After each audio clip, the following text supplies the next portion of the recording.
Welcome, everybody. This meeting of the Community Affairs and Planning Committee is being held in a hybrid meeting format with virtual and in-person participation by members of the public, staff, and council. This meeting is also being live streamed and may be viewed online at ajax.ca/live. A friendly reminder to all participants to please use their microphone at all times for the benefit of those participating in council chambers and joining remotely. To those making submissions as part of a public meeting, please ensure you sign in using the sheet available at the accessible lectern to preserve rights available to you under the Planning Act or other applicable legislation. So I'll now call this meeting to order. I'd like to begin with the meeting by acknowledging that the land on which we gather is situated within the traditional and treaty territory of the Mississaugas, more specifically the Mississaugas of Scugog Island First Nation, signatories of the Gunshot Treaty of 1788 and the Williams Treaties of 1923. This land is and will continue to be home to the Indigenous peoples. Let us acknowledge the mistakes and traumas of the past through authenticity and support truth and reconciliation. Let us engage and celebrate Indigenous communities by being leaders of action in acknowledging the United Nations declarations on the rights of Indigenous peoples and the Truth and Reconciliation Commission's recommendations towards truth and reconciliation. Let us keep these principles close as we continue towards truth and reconciliation and as we move forward with kindness and respect as a community. Thank you. So do a roll call, please.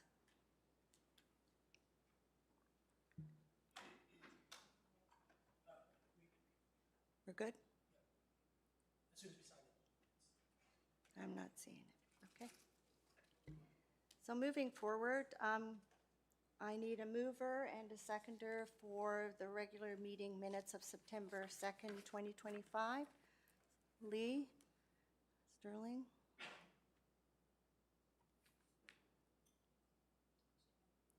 Thank you.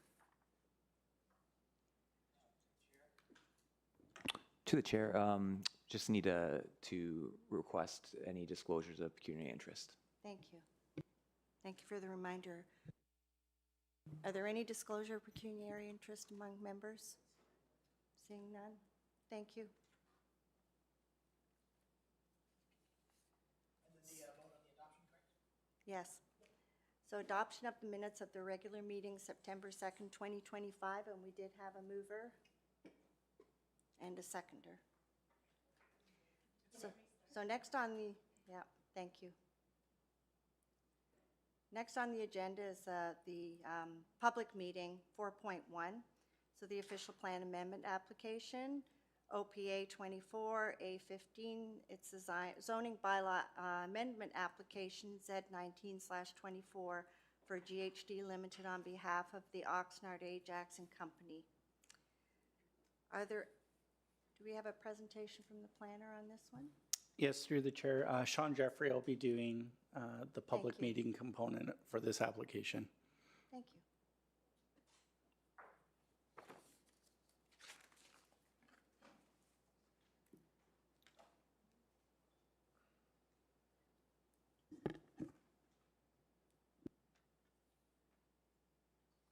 Go ahead. How are we doing there? Can you hear? Okay. Well, good afternoon, Madam Chair, members of council, members of the public who are with us here today. My name is Sean Jeffrey, planner for the town of Ajax, and I've been responsible for processing the development applications submitted by GHD on behalf of Oxnard Ajax. So my presentation today will provide an overview of the site, a summary of the proposal, the land use planning context, and a staff recommendation for the zoning bylaw and official amendment applications being brought forward today. This will serve as a statutory public meeting where members of the public will have an opportunity to address council and staff about this application. As well, the applicant and owner are present today and will be providing a short presentation if you have any questions for them as well.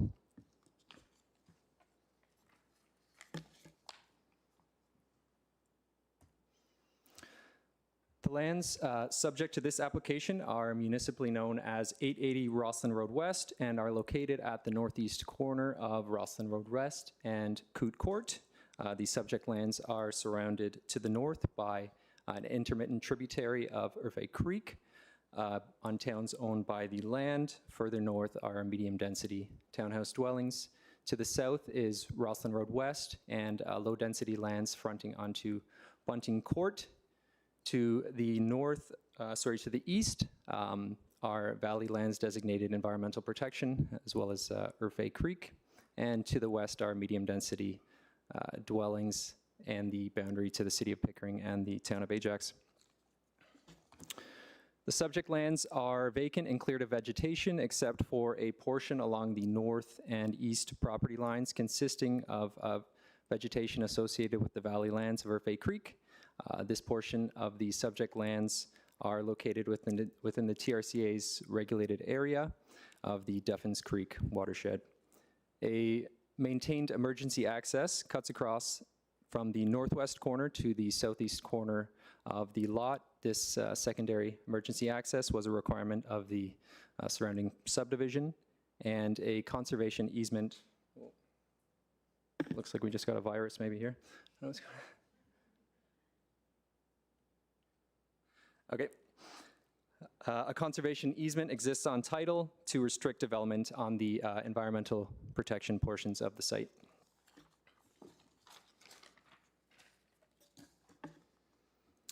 On these subject lands, the applicant is proposing an apartment building with 83 dwelling units and 115 parking spaces distributed between 3 stories of below-grade and surface parking.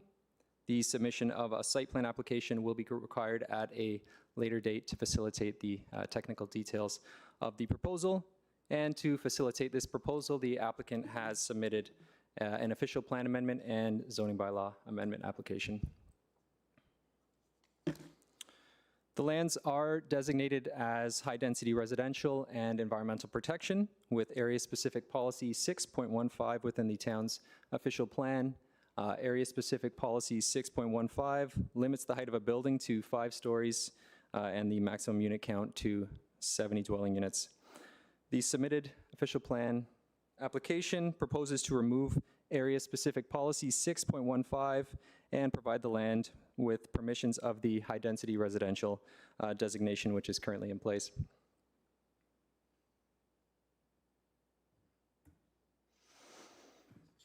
The lands are zoned residential multiple 5 and environmental protection, with exception 150 within the town's zoning bylaw. Exception 150 sets site-specific development standards, including a maximum of 70 dwelling units, a maximum building height of 5 stories, and a requirement that any principal building containing more than 30 dwelling units be LEED certified. The zoning bylaw amendment application proposes to amend exception 150 and establish a maximum height of 8 stories, a maximum unit count of 83 dwelling units, a minimum drive aisle width of 6.2 meters, and replace reference to LEED certification with the town's green standard requirements. It is important to note that the area-specific policy and the exception were established based on a specific development proposal put forward by a previous owner at the time of OMB hearings for a previous application. The previous proposal was for a 5-story seniors apartment building. The height and unit count standards were implemented to facilitate that proposal and were not established due to constraints identified in submitted studies. The subject lands have now changed ownership from the time of that hearing, and the new owner has submitted an alternative development proposal, of which we are facilitating today.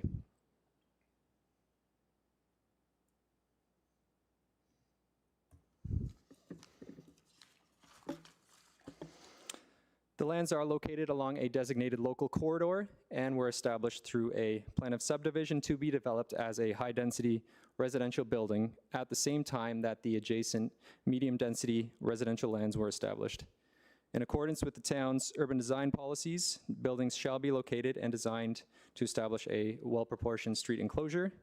In the case of mid-rise buildings, the total height of the facade shall not exceed a 1-to-1 building height to street width ratio. Rosslyn Road West has a current width of approximately 28 meters, and the proposed building has a height of 25.2 meters.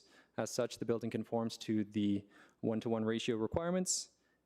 Considering the adjacent lands are designated medium-density residential, the 45-degree angular plane requirement of the OP does not apply to the proposed development.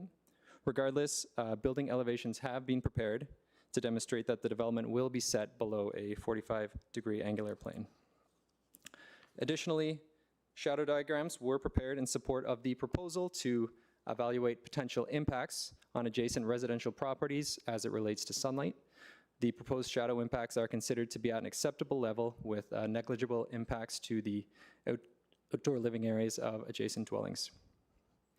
The proposed development has been designed to reduce the visual scale of the buildings and mitigate adverse impacts on the surrounding neighborhood as it relates to privacy, sunlight, and view while contributing to the development of the Rosslyn Road West corridor.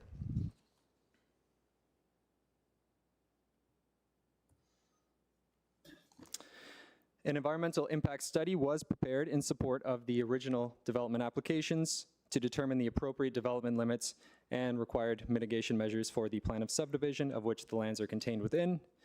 Based on minor changes to the development proposal from previous iterations, an addendum has been submitted by the new applicant in support of the subject development. The addendum has been reviewed by town and TRCA staff and have been deemed to be satisfactory. The following studies and reports up on the screen were submitted in support of the development proposal. They have been reviewed by town, regional, and TRCA staff and are found to be satisfactory. All studies, reports, and technical drawings were made available to the public on the town's IMO webpage. The proposed development has been reviewed against the applicable provincial, regional, and town land use planning policy documents. The specific policies are outlined and addressed in detail in the staff report. As per the report, the proposal is consistent with the applicable policies. On September 16th, 2025, notice of this meeting was circulated to all property owners within 120 meters of the subject lands in accordance with the Planning Act requirements and posted on the subject lands as well as on the town's IMO webpage. In addition, notification was placed in the town's Inside AJAC newsletter prior to this meeting.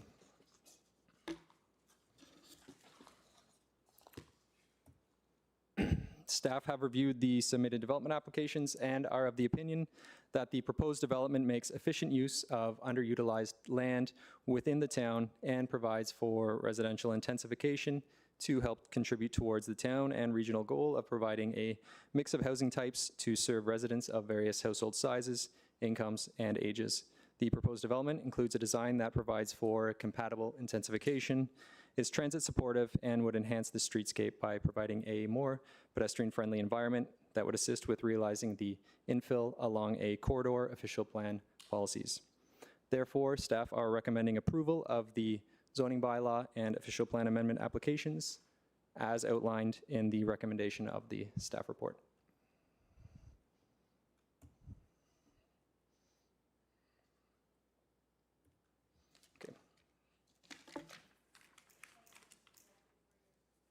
Thank you for your presentation. And we have some questions from council. Councillor Lee, Regional Councillor Lee, you have a question? Yep, thank you, Chair. So I just have a few questions based on the diagrams. There's this like, I can only be described as like a zany cutout of like 15 coot, like there's like a piece of land it looks like they don't own. Is that the case? Like there's a separate landowner of that little cutout in the middle there? The right small kind of triangular piece, Yeah. that is owned by the town, and that's buried stormwater management infrastructure. Oh, okay, that explains that then, thank you, because I couldn't explain. Yep. There's shadows, there was a shadow study and it kind of shows the houses to the left on Coat aren't affected. What about the ones on the top of the lollipop part, the roundabout? It looks like they wouldn't be affected at all, is that correct? The staff report does include diagrams which would show the properties to the north.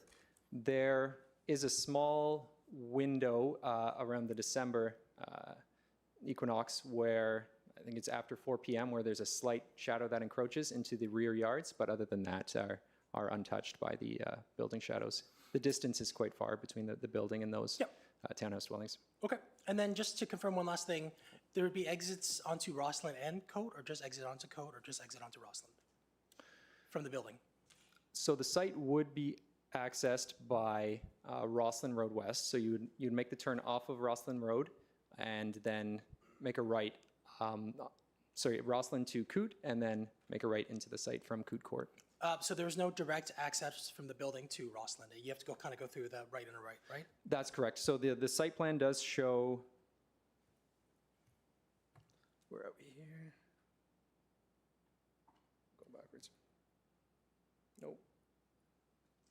The site plan, it does show a drive aisle going onto Rossland Road, Right. but that is a emergency access only. So there So we will kind of blocked off. there will be P gates that will be in place to prevent vehicular movements to that access. Okay, rock on. Appreciate it. Thanks.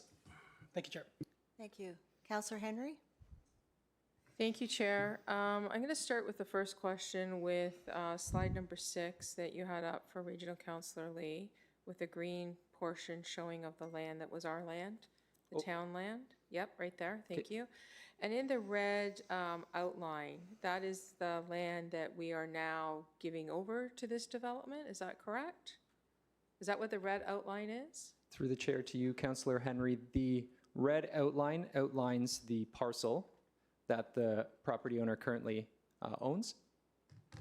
In the green space, they own that as well?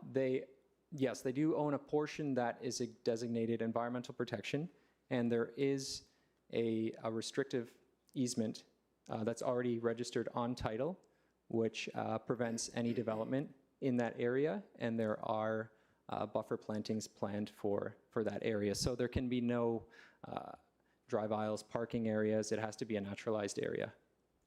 Okay. And this was decided through the plan of subdivision that went to the OMB back in 2007. So these development limits were established through that process. So in the green portion of this picture that we're looking at, we are not allowing any type of parking or anything in that area, correct? That is correct. I'll pull up, I don't know if it's quite clear here, but you'll kind of see a gray portion here, Yes. and that is the easement that is in place on the parcel. So there is no site development proposed in this area, and there is a planting plan for that buffer area. Excellent. If you can keep that graphed up, please, because that segues into question number 2. You're mentioning 115 parking spots and 83 units, which means every unit will have access to 1 parking spot with 32 extra parking spots left over. So some questions that arise from that, because as a local councillor, my day is spent with dealing with parking enforcement issues, redirecting them over to bylaw. And instead of doing that circle, I'd prefer to have developments come forth with ample parking on them, that this doesn't happen. So my first concern is overflow parking onto the existing neighborhood street to make sure there's enough parking. And my second question is the accessibility piece. So we had a brief discussion in the hallway on the way in. I just want to know if the 3, it looks to be accessible parking spots I'm seeing there are the only parking spots that are accessible on this property, or if there is accessible parking underneath. Who can answer that? Okay, through the chair to you, Through the chair. Through the chair to you, Councillor Henry. So regarding the parking rate, the parking rate was previously established on these lands through exception 150, and that occurred at the OMB level. So Sorry, what year was that? the decision came down in 2009. Okay. So that is the rate we're working with on this site. Should the developer choose to put more spaces in, they are free to do that. Regarding the accessible component, there is 3 levels of underground where there will be accessible parking spaces situated near the elevators. The exact figure I can't think of at the moment. Potentially, the applicant or owner can speak to that further. I'd like an answer on that. I'd like to also understand when you say you said 2009 OMB, so that's an outdated term. We're now an OLT. So is there a change in what was put on this property as per parking from that year to what we currently are working with now? Do we ask for more parking now and we're going by an old standard because of what was put on by a ruling? Or are we up-to-date standard for parking? That parking standard is within the zoning bylaw, that one parking space per dwelling unit was implemented through the OMB hearing, which is, the OLT. But, so no, it doesn't get superseded by, a zoning bylaw update. That is the bylaw that's in place on the parcel for the parking rate. So are you saying to me, I'm just trying to clarify this and understand this, are you saying to me that if this application came before us now and there wasn't an OMB ruling and we were dealing with this just fresh off the, fresh application, are you saying to me that the standard would be higher and there would be more parking spots required? The parking rate within the current zoning bylaw, yes, would be higher than the one. Yeah. Okay, so that's where I'm going, because now, as a counselor, this is gonna fall back on my table to deal with once it's built. So what I'm asking is, if the developer's here, if this is the time to speak to them, or if I have to wait for another round, I'd like to ask them some questions to see if we can update the parking a little bit, especially when it comes to the accessibility piece, to make sure that we do not have an overflow of parking onto this current existing residential street. Okay, absolutely. Is that the time now to speak with the developer? Okay. Yeah, through the chair to Counselor, Councillor the Henry, proponent there'll be a time period following council's questions to staff where the proponent's consultant can come up and answer any questions. I think we even might deal with the public before we deal with that. So you'll have Excellent. another opportunity to ask that question. So of the someone consultant. flag me when that time comes. Thank you, much appreciated. Those are my questions. Councillor Bauer.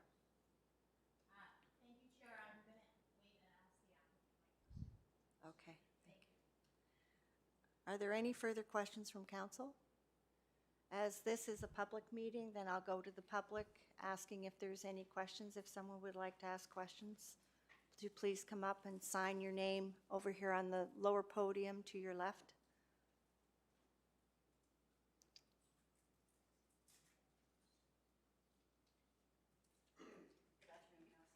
Good afternoon.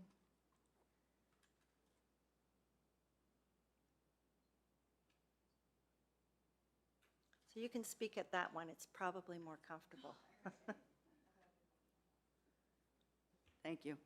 I appreciate the opportunity to address you all today. Basically, I am a resident on Bunning Court, and Mic I'm not used to public speaking, excuse Okay. me.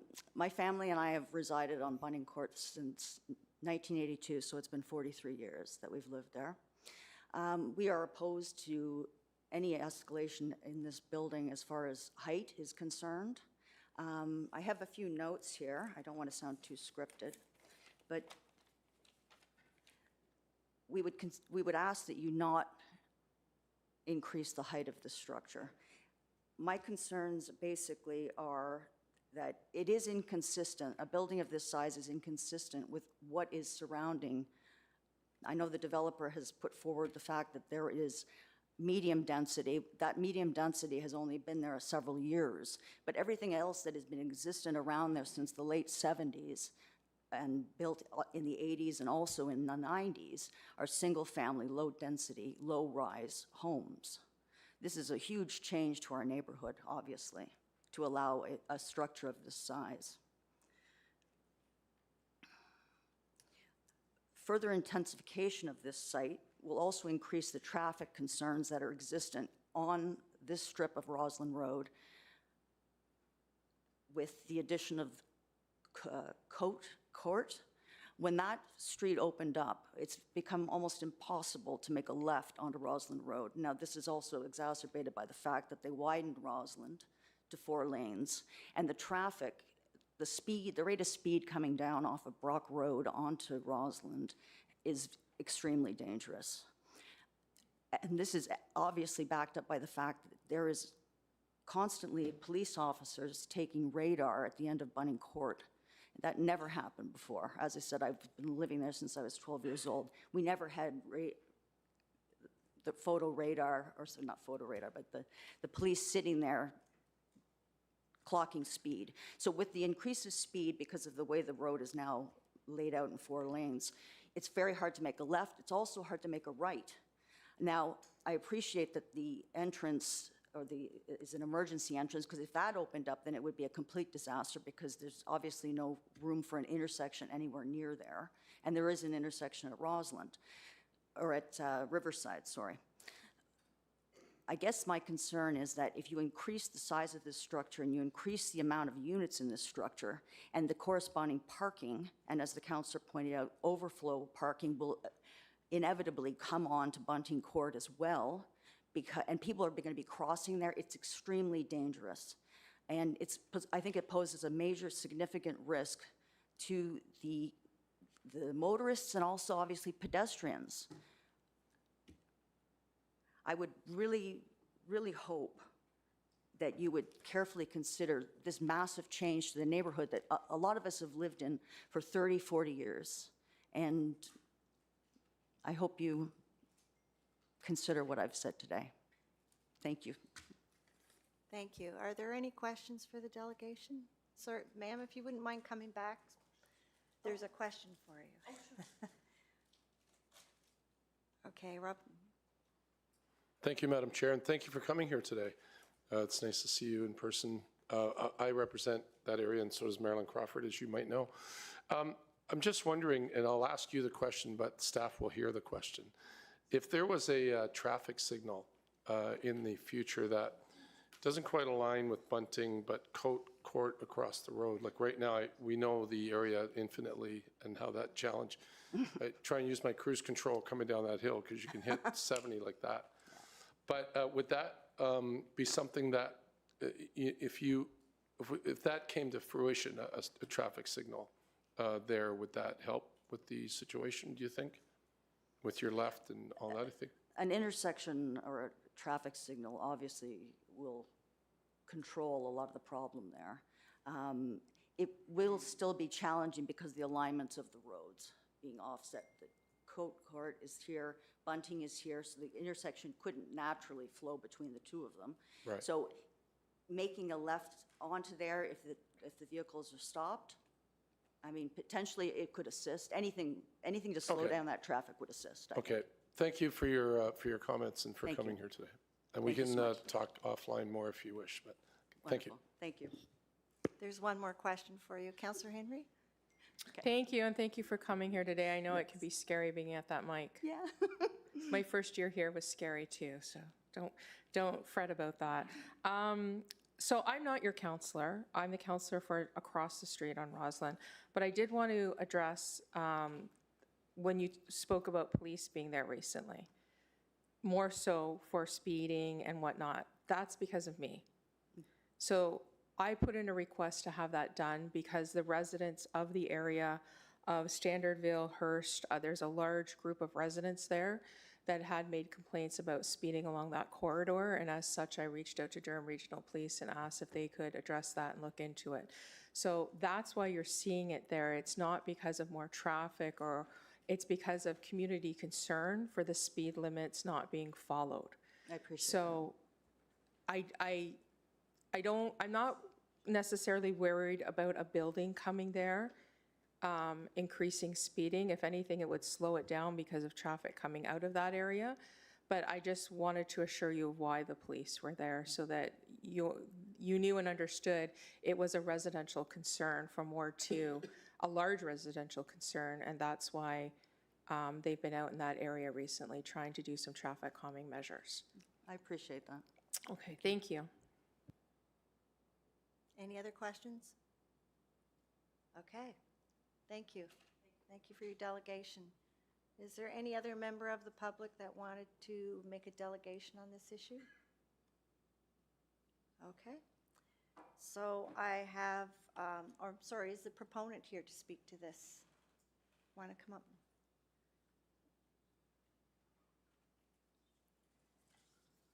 Thank you.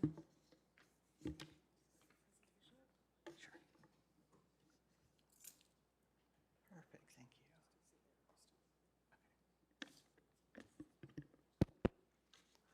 Good afternoon, Chair and committee members and members of the public. My name is Christian Jatan. I'm a registered professional planner with GHD, the authorized agent for Oxnard Ajax Inc. Just for clarity, on my presentation slides, I have the parent company listed there. So I won't duplicate too much of what Sean's presentation covered, and I mainly want to address some of the questions that we've discussed today. So the proposal, as you know, is for the 8 stories and the 83 units, and I outlined the subdivision and the property line here on this slide. In review of the site plan, we have a total of 5 AODA compliant parking spaces. There are 2 located on P1, the first level of underground, located in close proximity to the elevators. At this stage, because we're at official plan amendment and zoning bylaw amendment, we will review and revise at site plan control level the addition of additional accessible parking spaces. We've already had a very brief conversation with the owners today, but right now we are in compliance, but we do see the requests, and I think, you know, it's a general act of kindness and, you know, community duty. I think it's reasonable requests, and it's something we could probably accommodate at the site plan level. You won't see it reflected on these drawings, but we can do that at site plan. Regarding the neighborhood fit, the building's massing, orientation, and landscaping have been carefully considered. We've been working really closely with town staff to make sure it's compatible with the existing area. The L-shaped design helps reduce shadow and privacy impacts, and the building height is to allow for the additional units. As we all know, in the province of Ontario, we do have a housing shortage. This is some of the outcomes of that kind of policy direction and the needs of the greater community of providing additional units. Regarding the public's comments that have been emailed in and spoken to today, myself and the owner have reviewed closely with town staff, and we've had a lot of conversations about a left turn lane and the infrastructure here on the regional road. Because of the regional road nature, it does take some of the direction and policy requirements out of the town's hands, but we're working closely with the region and town staff on safety. Further improvements for turning lane and intersection will be addressed at the site plan stage, but for now, we understand the traffic concerns, and we've had our traffic engineer put forward solutions to town engineering staff to ensure the safety for all residents. Landscape areas are included, and the parkland dedication requirements will be met. We already spoke about the previous environmental protected block that it's already been established, so there's no concern about that being adjusted. I just do have some elevations just to speak to them more. The town sustainability standards are going to be followed rather than LEED, which makes, you know, costs very high and makes housing unaffordable. So we're following the town's green standards on that. Measurement and reporting will follow municipal protocols, and we're preparing that, providing any additional details as needed at the appropriate level, which is site plan. The environmental impact study and addendum and supplementary hydrogeological and geotechnical studies are being prepared and revised with the TRCA, and their position right now is they are satisfied and recommend approval of the application. And we do recognize the importance of Yerfee Creek and the local biodiversity, and the project team is committed to protecting these features and will work with town staff to ensure compliance with all these environmental requirements, working closely with the TRCA. And I just had a note here based on the previously submitted resident comments about sustainability and traffic, and we'll work through that with town staff at the site plan control level. And we appreciate all the feedback, and we're committed to addressing these concerns as we go through the process and get to site plan control eventually. And for any technical questions regarding dewatering and water balance, I don't think there was any today, but I believe TRC have provided the report that they are satisfied. Thank you for your attention, and happy to answer any questions from the committee. And as mentioned, the owner is also here if you have any questions directly for Oxnard. Thank you. Thank you. There are some questions from committee. Mayor Collier, you have a question? No, Madam Chair, I just want to register my point of order from the last round of questions, which I'm sure will apply going forward. This is OPA ZBA. We're not getting into parking questions and other things that are handled through site plan application. I just wanted to mention that, please, going forward. Thank you.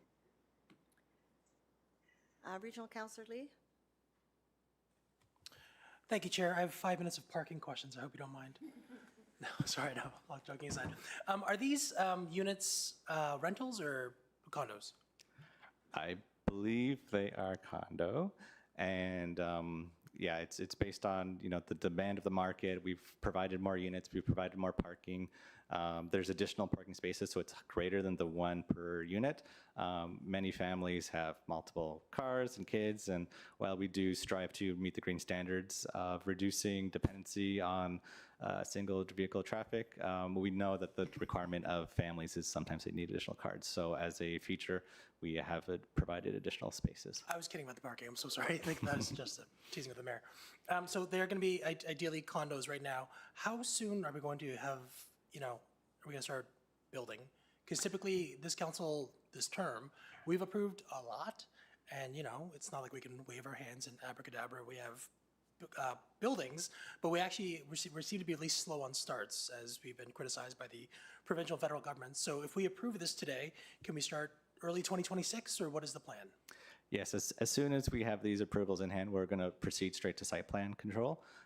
We had a bit of a delay this summer working with the TRCA, satisfying some of their needs, and they're now satisfied now. I think we have some staking top of bank to be done, but otherwise, other than studies and reports are being prepared as soon as possible, we will be advancing site plan control as soon as possible, and then I'm pretty sure the tendering construction will start. I don't have the exact timelines for that, but as yesterday would be great. But yeah, no, I appreciate that, and good luck. This looks like an ideal thing to start, tackling that housing crisis. So appreciate it. Thank you, Chair.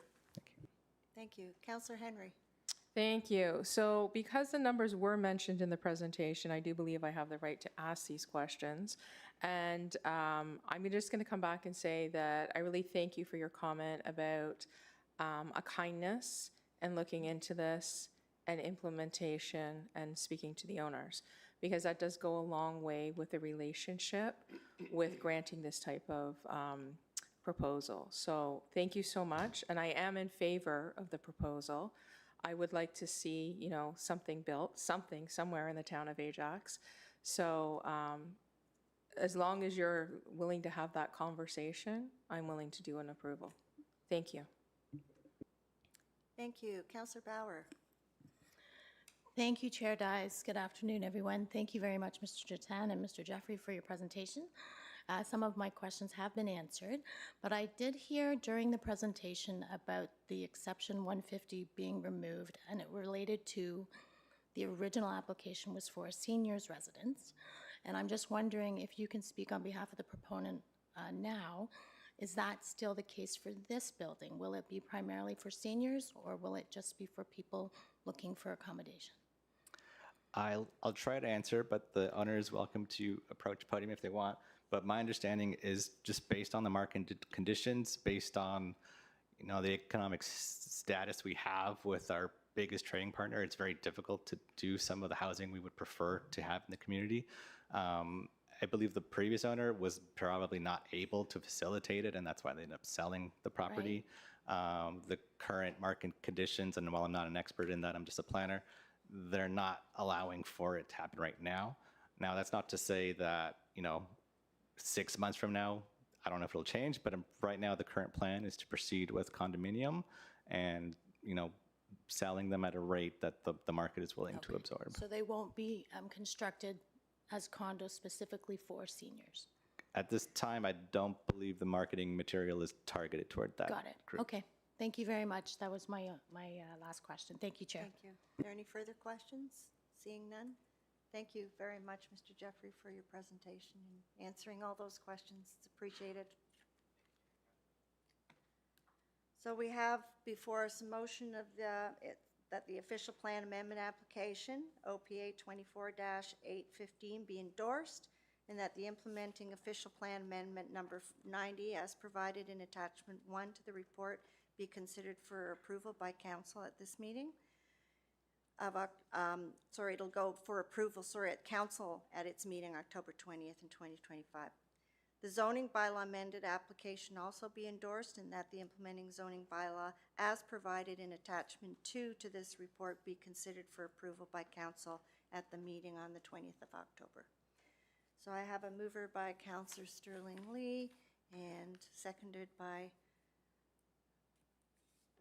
Councillor Henry. Yeah, thank you.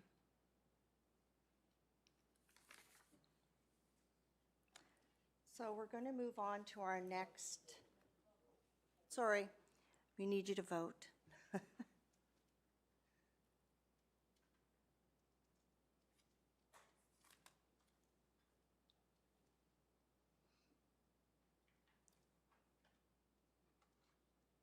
Looks like we're waiting on one chair. Oh, It's there.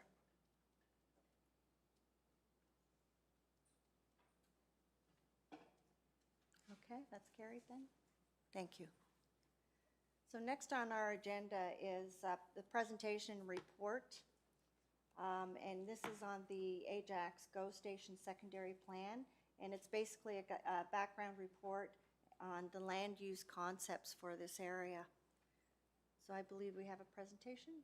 Yes, thank you, Chair. I'll turn it over to Carolyn Murphy, who's the planner overlooking this project, and she'll tee up the consultants who are going to be providing council with the presentation. Thank you.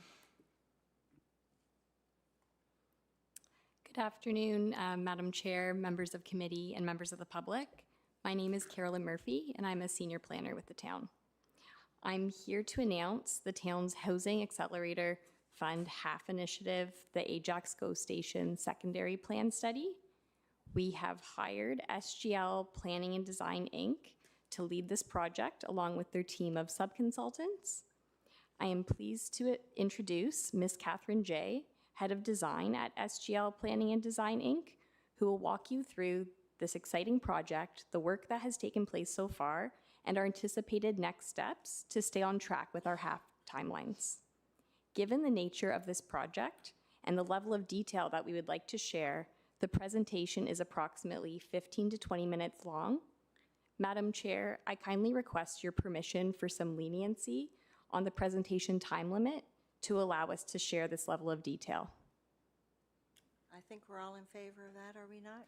Thank you. Thank you. It's all your hands. I will now pass over the floor to Ms. Catherine Jay. Thank you.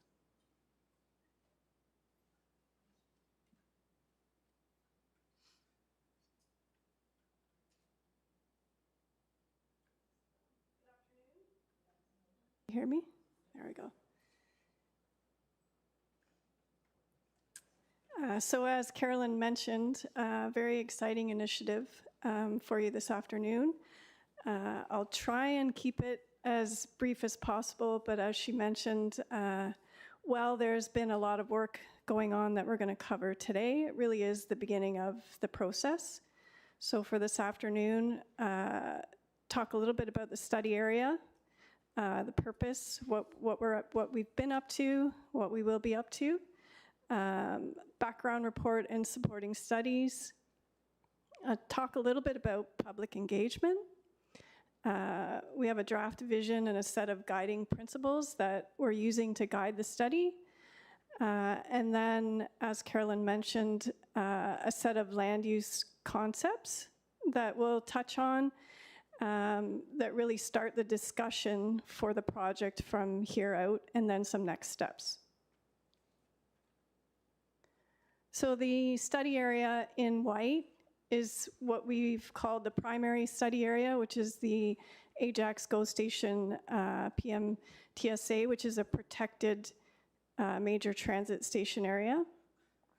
In addition to that, helping to guide the process is what's in the red there, the expanded study area.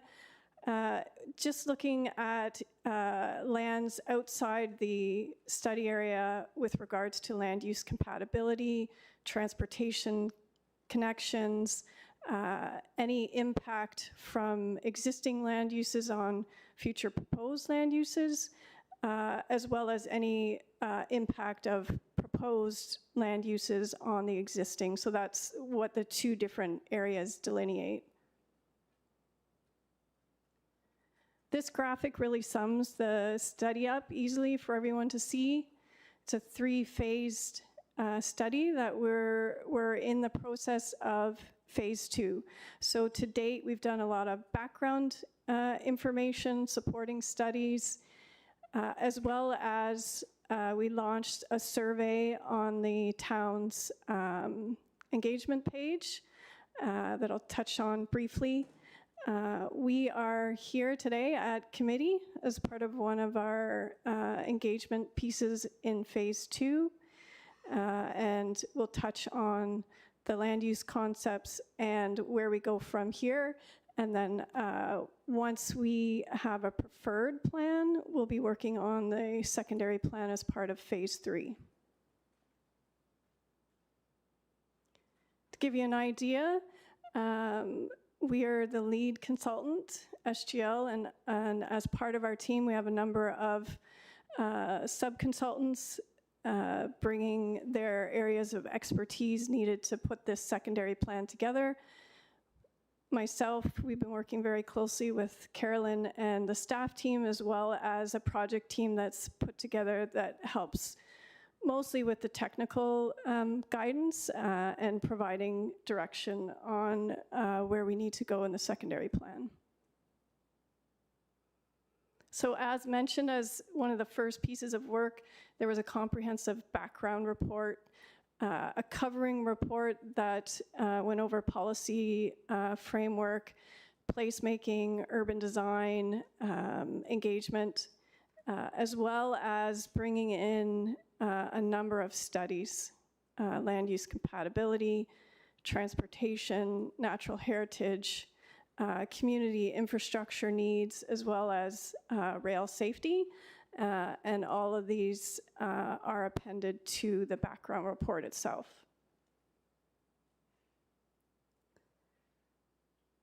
One of the main pieces in that background report was overviewing the policy framework, which is quite extensive and really does help guide us on where the secondary plan needs to go with regards to Planning Act requirements, provincial requirements, Envision Durham, as well as the town's official plan.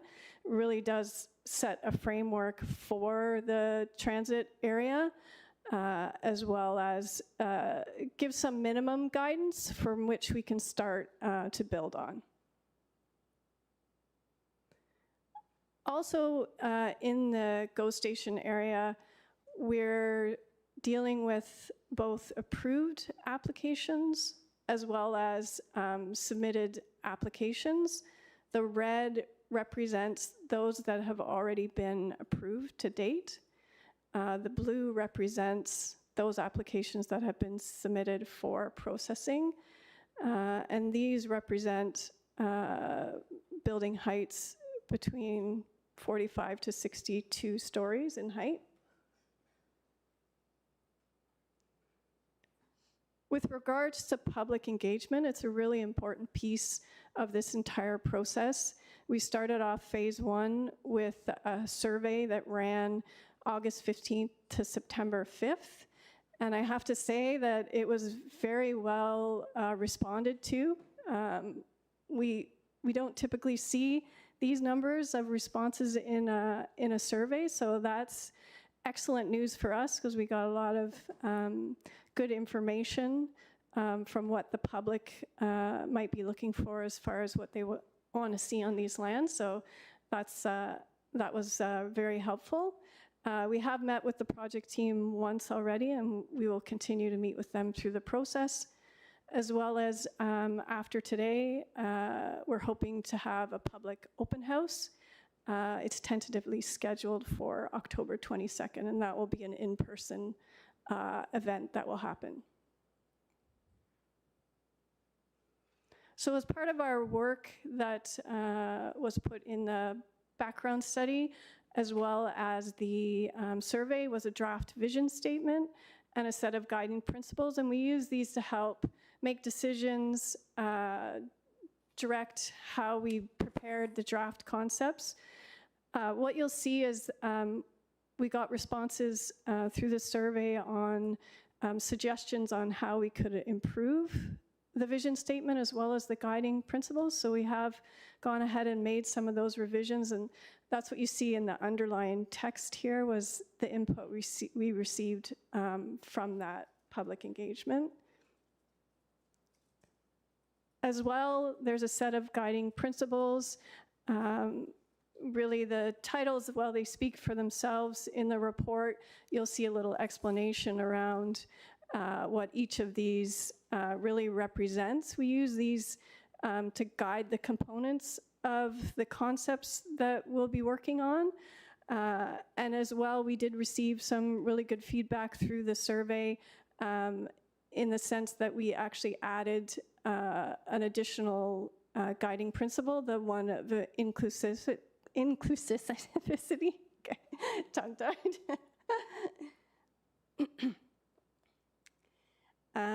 And so as part of phase 2, we take that background information, the information we received through the survey, staff information, the project team information, and we've been working to put together land use concepts for discussion purposes, as well as some policy considerations, some thoughts around what each of these concepts could represent, and a set of draft evaluation criteria, and I'll speak about that in a minute.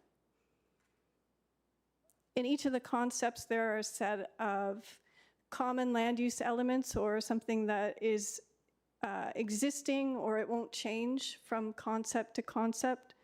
So in the natural heritage, the heritage team did some work to delineate the limit of development, which is that red line you see there. So development will happen on the east side of that line, and everything on the west side will be protected. Some previous work that's done by the town with regards to the Hunt Street extension and work with regards to the realignment of the spur line. As you know, this is an existing built-up area, so there are existing streets and sidewalks that we have to be mindful of, as well as through the land use compatibility, some setbacks with regards to rail, as well as existing industry that we have to be mindful in preparing the secondary plan, setbacks for the rail, and as I mentioned earlier, there are some previously approved developments as well as proposed developments that we need to be mindful of. Just to highlight some of the natural heritage work that's been done to delineate that top of blank. So the team has worked with TRCA to make sure that that red line makes sense and covers off protecting those natural heritage features. So I'm just going to go through the different land use concepts. I think it's really important that this is a point of discussion, and so that these concepts are put together to really get ideas flowing, to present them to the public so that they can express their ideas and really figure out where we go from here. In our experience, when we do this process, we're not choosing concept 1 over concept 2. We're moving through the ideas of each of these concepts, and they both have different ideas that are valid. And we look at the feedback that we get, and what ends up happening is the preferred concept ends up being a combination of concept 1, concept 2, as well as additional changes that will happen through the process. Often we hear really great feedback through open houses on ideas that maybe we didn't think about, something that might need to be incorporated or changed. And so this helps guide the process as we move towards that preferred plan. So just, I'm going to quickly go through each concept. There's a lot here, but just to give you an idea of what the difference is at a high level between these. So concept one is this idea of a residential neighborhood with a central park. There's an existing Montessori school with playground.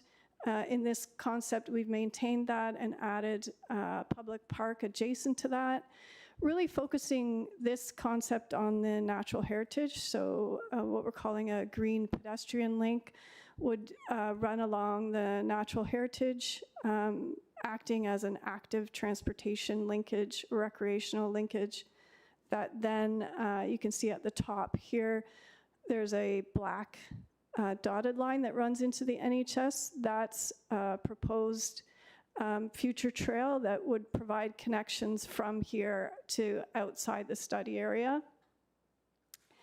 As well, this is a mix of land uses. You'll see in the next concept why that's important to understand. And this contemplates maintaining the GO station in a similar configuration as to what it is now, with commercial, maybe the introduction of office, addressing the parking similar to the way it is right now. You'll see on both the concepts, the stars represent those proposed and previously approved applications as well, to give you an idea of where they sit in the overall concept. So this is land use concept number 2. This is more focused on a mixed use community. And this concept really focuses on the GO station. So the idea that the GO station could be a gathering place. There could be this idea of a main street, an urban square, and a mix of uses throughout the concept itself.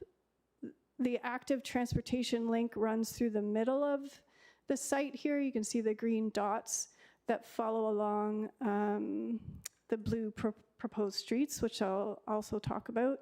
And parks in this are more urban and are not scattered, but placed throughout the concept itself. So as part of our work, we've done what we call demonstration plans. So this just gives you an idea of what could happen based on the concepts. The red are the approved applications, the blue are the submitted applications, and the yellow built form represents what would be proposed through the secondary plan. In concept 1, it's slightly lower at a maximum of 25 stories. And in concept 2, slightly higher at a maximum of 35 stories. So this just gives me an idea. Unfortunately, I don't have a magic wand to know what a developer might do on his or her property, but this is an idea of what could happen. So the purple represents what we've called high-rise mixed use, and it's present in both concept 1 and concept 2. You can see them side by side. Like I mentioned, concept 1 right now is a maximum of 25 stories, and concept 2 a maximum of 35 stories.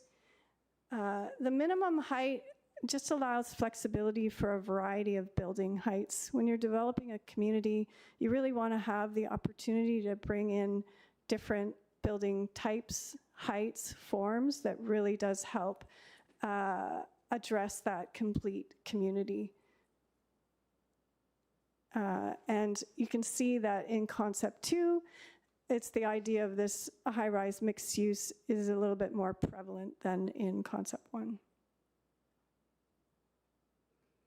In concept 1, we have high-rise residential, so this would be more like apartment buildings as opposed to mixed-use type buildings. Also, what could be permitted here would be stacks, townhouses, back-to-backs, that variety of built form. In concept 1, this idea of mid-rise mixed use, so 4 to 12 stories that could accommodate, again, a mix of uses with regards to retail, office, community type facilities as well, and possibly small scale retail, or that idea in this one that there might be this more Main Street type development.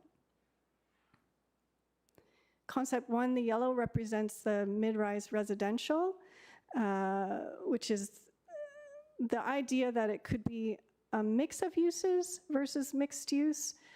So you could have mid-rise buildings, but you could also have standalone commercial as part of development, as well as a way to deal with interim development to help the GO station kind of evolve over time.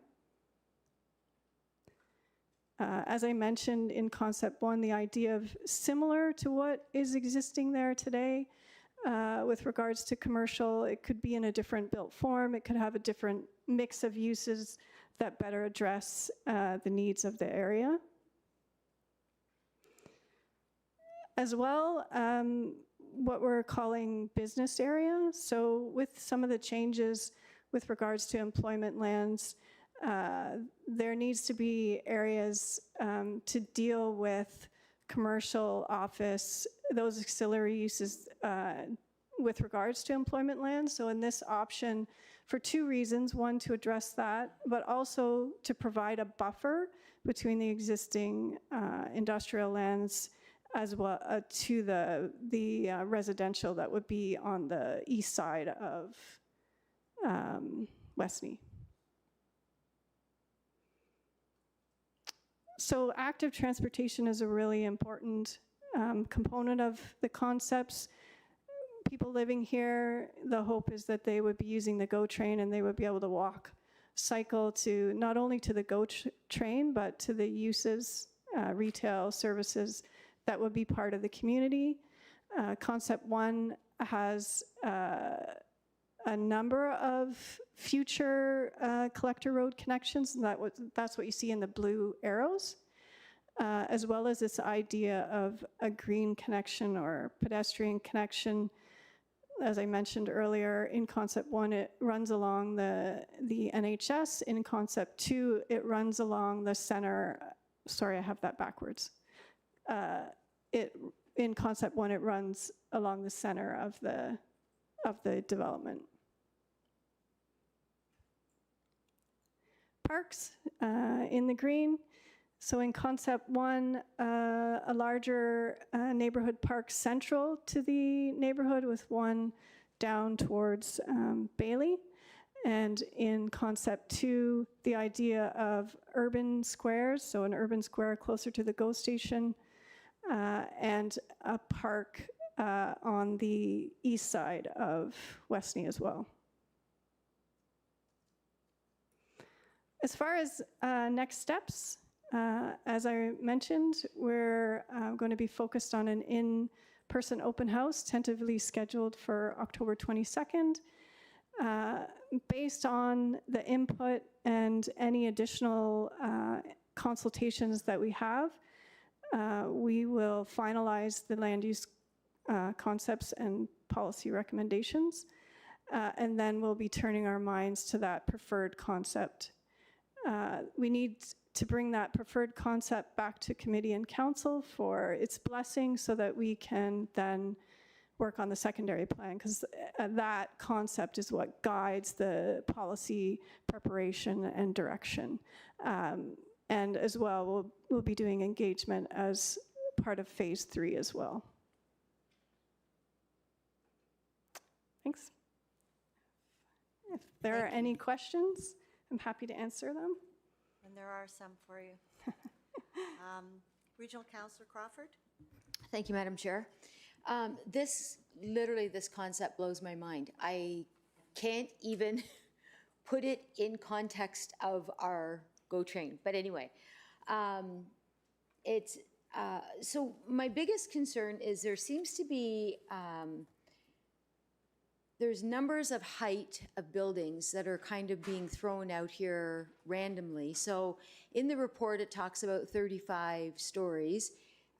In one of these concepts, there's between 35 and 45, 50, 45, 25 and 45, I think, is one of the concepts. And where my confusion is that we have already approved apartments or condos or apartments, infill projects at 60. So those, where does that all, like I know you said in the blue buildings, those are the currently approved buildings, is that right? So you're not suggesting that that change? No, so the approved buildings, they have approval, so. So they all stay the same. So stay- anything that would be coming in after the fact, you're suggesting should be in the 25 to 45 height requirement? So right now, concept 1 has a maximum height of 25, and concept 2 a maximum height of 35.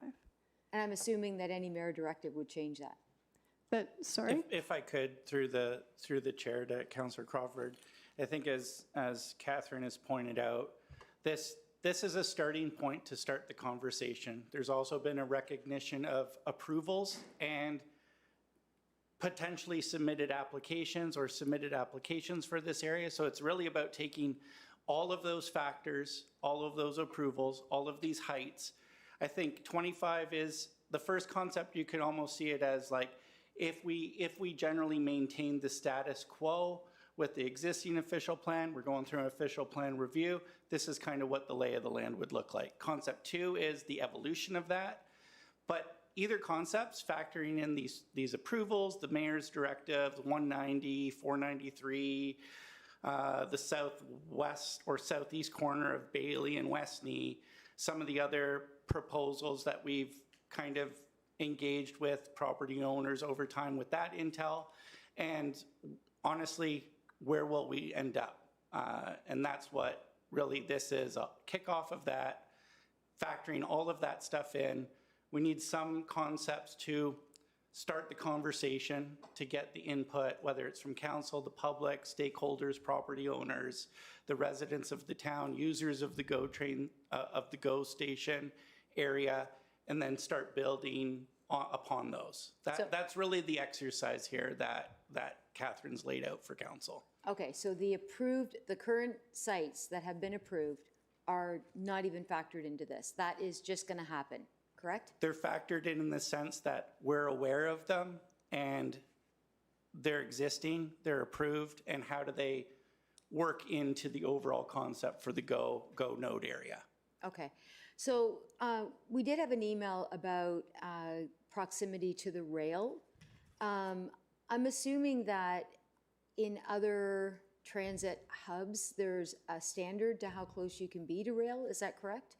There are guidelines. Yeah, the province has what they call their D6 guidelines, and there's rail safety guidelines. Metrolinx has a set of guidelines as well. So there are, depending on what you're proposing, there are different setbacks. So typically you're starting at 30 meters, but you can go closer if you're structuring what they would call a crash wall, or sometimes you'll see above grade parking that provides that. So there is guidelines, and there's a bit of flexibility, depends on what's being proposed. Okay, okay, thank you.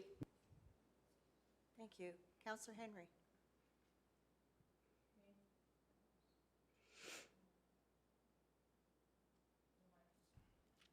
There we go. Thank you, Madam Chair.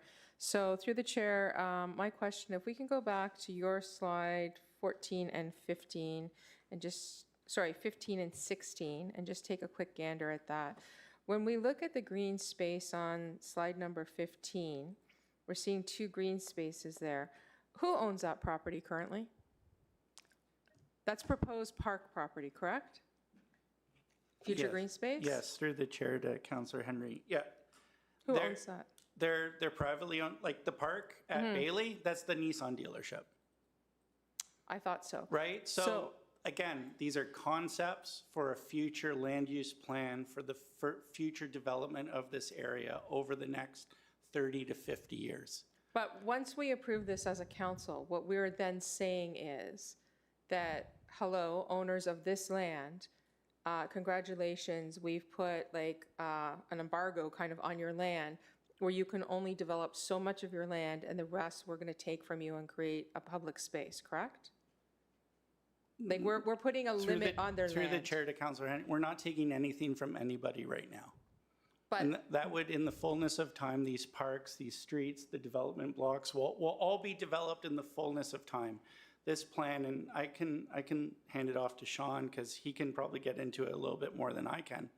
But let me try to reword it a different way. We're not going to take it from you, but when you go to develop it, we're going to put a limit on your land of what part of it you can develop to a certain height, which is part of zoning, but we're also going to tell you that you have to give us part of your land for the greater good of all this development for a park, correct? just like we do through every development application now, Okay. subject to the Planning Act requirements. Okay, so I just wanted to clarify that, and that goes the same for number 16, where we have 3 pieces of parkland, none of which we as the town own, correct? Correct.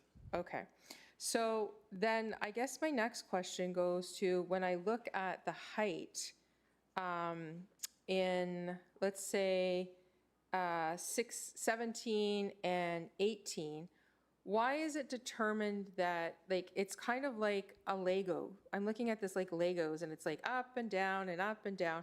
Why is it that some property owners seem to have won the lottery in this, and others are going to have a more limitation on their property?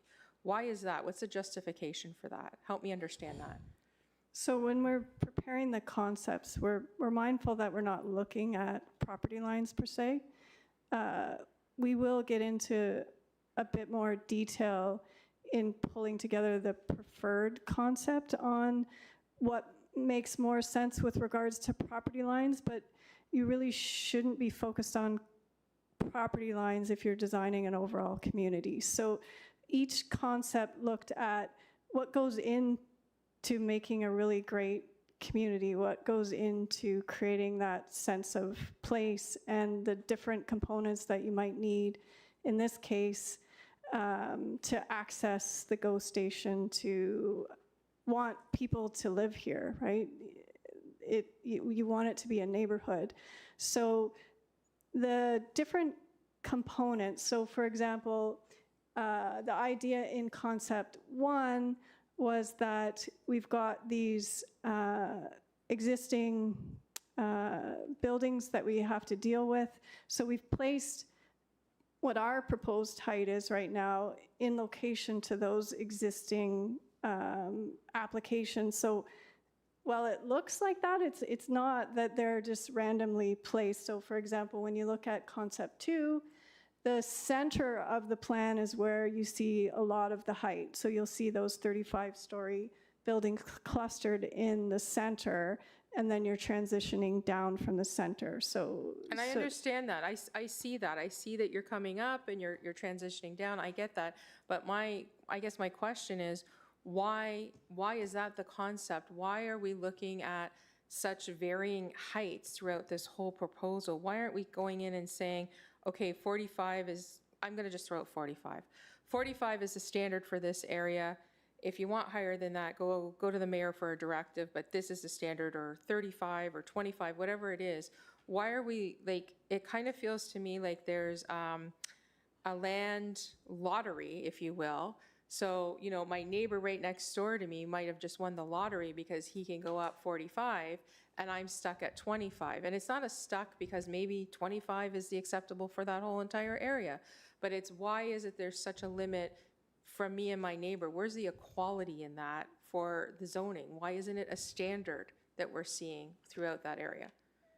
Well, so it wouldn't be good planning to just across the board say this is 45 stories in height, because that's the last thing you would want, is a sea of 45-story buildings. You want to have variety.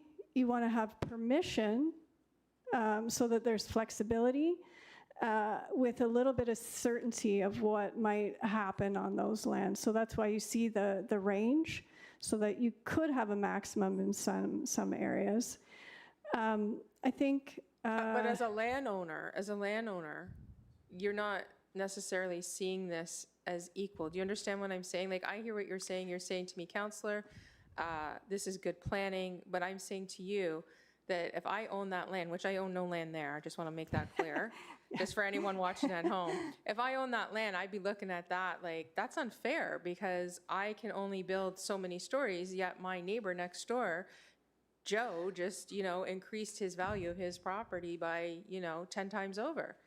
Right. So right now, there are certain permissions in your official plan. We're not taking away from any of those. In fact, some landowners likely will get more permissions than others. That's the way a design of a community works. But we'll also, be speaking to the landowners, talking to them about what's proposed here and getting some thoughts around. Some landowners might have ideas of what the future might be for their lands, and some might not. So it's a bit of a process. It's a challenging one. It's not a greenfield site. So we have to start somewhere with the discussion, and like I mentioned, we'll be talking to people and getting some ideas around if they've got different ideas than what we put forward in the concept, and we'll work to figure out what makes sense in that preferred plan. So you're going to make sure that you reach out to every landowner within this block, correct? That's correct. All right. And the consultation you're having, there's a link for online, and then you're going to have the in-person open house as well. We're going to have an in-person open house, and it's likely, we've been working through the details, but it's likely we will have a more focused consultation for the landowners themselves. That's good to have too, because quite frankly, you're probably going to have a lot more people than you think coming to your open house. So, okay, that's my questions for now. Yeah. Thank you. Thank you. Councillor Lee, Regional Councillor Lee. Sorry. Thank you, Chair. So along the lines of what's been previously discussed, is there currently provincial legislation that says there's no limit of height in transit areas? Does that exist? Because I keep hearing that. No, there's a minimum density target. But there's no, did they remove height limits? Yeah, height, and so density can be driven through height, or it can be built through different built form. They're just concerned that you're getting the density around the transit station.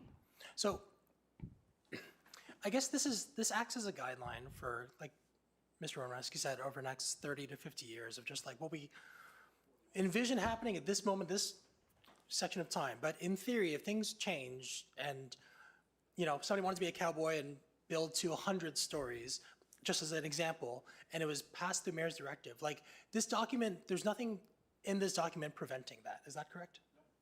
Right. It would go back to the council at the time, and then the planners would then give their feedback based on, oh, this thing will collapse or whatever, or this, it would be an eyesore or whatever.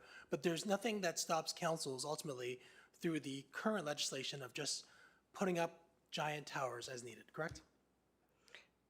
In theory, no. Okay, yeah, and further to through the chair to Councillor Lee, I mean, we're going through our OP review right now. This is part and parcel of that. It's tied to the half funding.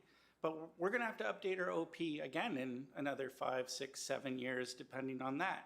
There'll be another, maybe not to the extent of this, because this will be a foundational document that we'll use over kind of that 30-year time limit to guide us, but policies could change. Some of these buildings come online now.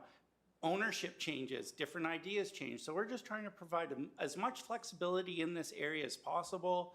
Forget about the blue, yellow, blue, all that. Like, it's a concept to start the discussion. We're going to engage the public, the council, the residents, the owners, the Metrolinx, and we're going to figure out what the best preferred plan is going forward. But it's not a written in stone plan.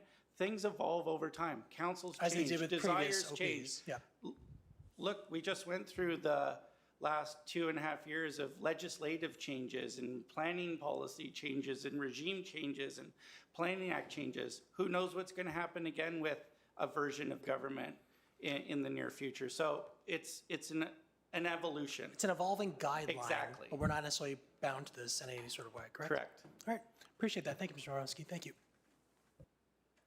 Thank you. Councillor Bauer? Thank you, Chair Dies. Thank you very much for the presentation. Very interesting information, and many of the questions that have been answered is great information and answered a lot of mine. So I did want to ask about traffic in this area and the expected congestion from just the number of people and buildings that will be introduced, plus with increased service proposed for DRT, for GO Train, for the rail service. So there's going to be increased congestion like crazy. And and forgive me if I missed that part of the report, but is that going to be part of this consultation? Like, how are we planning for that? Or are we just planning what's going to be built there, and then the traffic will, we'll figure that out following? Or is this going to be as important as the build themselves? Right, and you'll see in the two different concepts, the idea of new roads, so they're different in each. And so that will be part of the evaluation, is to figure out what that street network, it's limited, it's a small area, but there is opportunities to improve the transportation network, and we'll be looking at that through the evaluation. Okay, because I do believe in the report, it does talk about we're hoping it's a transit-oriented area, and we are talking about a very auto-oriented area, or however it was referred to in the report. I did also want to just clarify, and thank you, Regional Councillor Lee, that these are concepts, or the final plan is flexible, meaning a directive from council could change the maximum height, or there's no parking, like any of the priorities that are set can be changed through council directive or strong mayor directive. Is that right?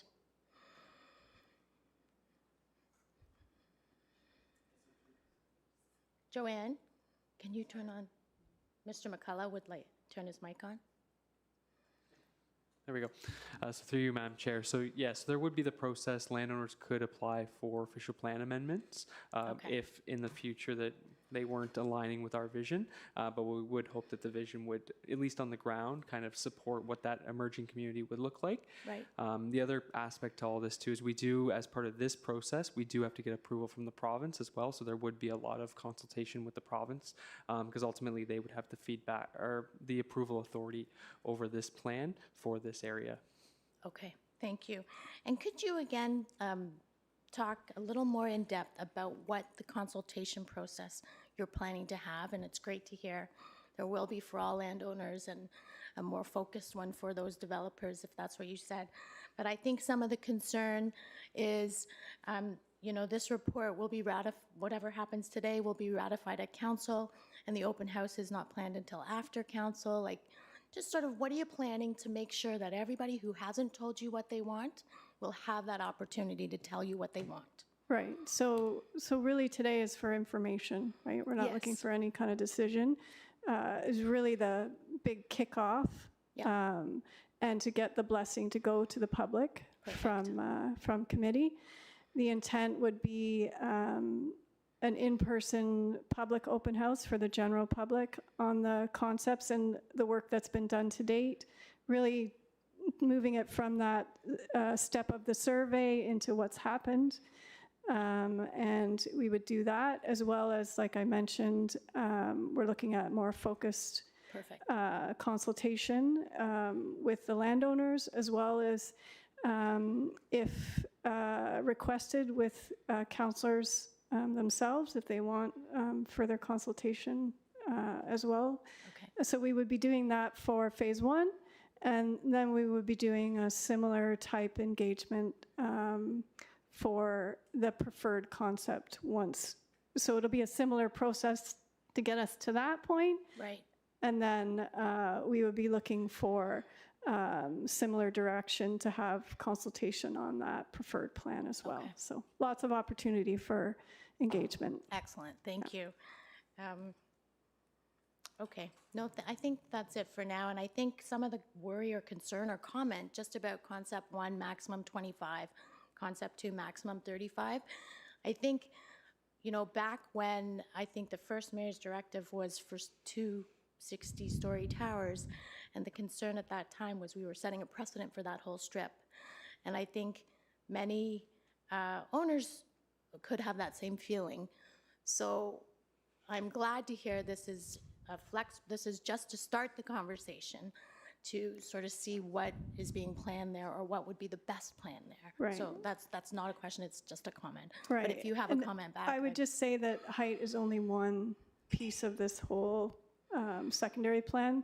There's a lot of other components that are just as, if not more important, that have to be considered. So, yeah. Thank you. And through the chair to Councillor Bauer, like, think of concept 1 as existing condition, Yeah. right? Like, this is, if the OP today more or less was implemented, it's to start the conversation for those that aren't familiar with this area. The first question that anybody would ask that's not familiar with this area or may not know is, well, what can you do today? Yes. Right? Because you're showing this, but what can you do today? Well, this is kind of today, right? And this is how it's going to evolve. And any comments, feedback, input, suggestions of going higher or more dense or increasing heights, or whether it's road, traffic, parks, all those elements are up for discussion for us to evaluate and analyze and build a preferred plan and further consult on that, as Catherine's mentioned. Perfect. No, thank you very much. And I thought of one other topic when you said an added section that was on your presentation talked about inclusivity. So does that mean affordability? There's going to be another study that the staff is doing for the inclusionary zoning, so focusing on the affordable housing piece. That will come and meld with our study as we get closer to the secondary plan, like the drafting of the secondary plan. What comes out of that study will guide what we can ask for as far as affordable housing as part of the secondary plan.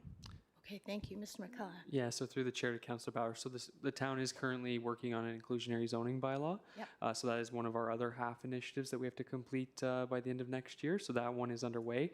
We're just waiting for some of the information from this study so that we can feed it into our consultant on that one. And we will be bringing that forward to council in the future. Awesome. Thank you very much. Thank you, Chair. Those are my questions. Thank you, Chair. Follow-up question off of Regional Councillor Lee's question with regards to the height. And he asked about, well, is there height limits according to the provincial mandates? And you said, you spoke about density, not so much height, but about density for the area. So I just want to ask a quick question on this. Does that mean that because of the density that's allowed within that area, that if you give let's say you give 3 or 4 higher buildings, it plays to the overall density of the entire area, and thus the rest of the properties have to have lower height to still be within the total density of the area? So there's only a minimum density. So the province mandates a minimum 150 persons and jobs in this area. So you have to meet the minimum, although the province is going to be looking for more higher density. Density. So height and density often get confused. A tall building isn't necessarily a dense building. So if you think about one of the densest cities in the world, it would be Paris. You don't see 60 stories. In Paris, you see mid-rise, very dense built forms. So just to give you an idea that density and height, while they are tied together, they're not necessarily tied together. So you can have a very dense, stacked townhouse development that could get you 130, a density of 130 persons and jobs per hectare. Equally, you could have a very dense, tall building. It all depends on the site size. So it's not like straightforward. But there's, just to clarify, there's a minimum density, no maximum, and therefore by allowing some taller buildings, it does not take away from the fact that some buildings now, that some properties now that have a lower density on them, if they wanted to go higher, it's within the rights. Yeah, so we're looking at the overall area. Okay.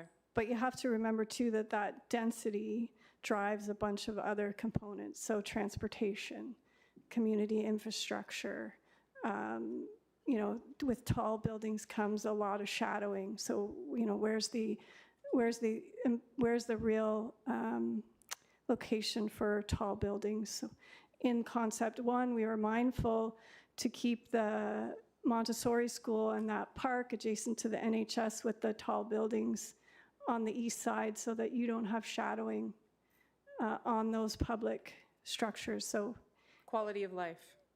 yeah, Yeah. yeah. So it all comes together. It's not just the height.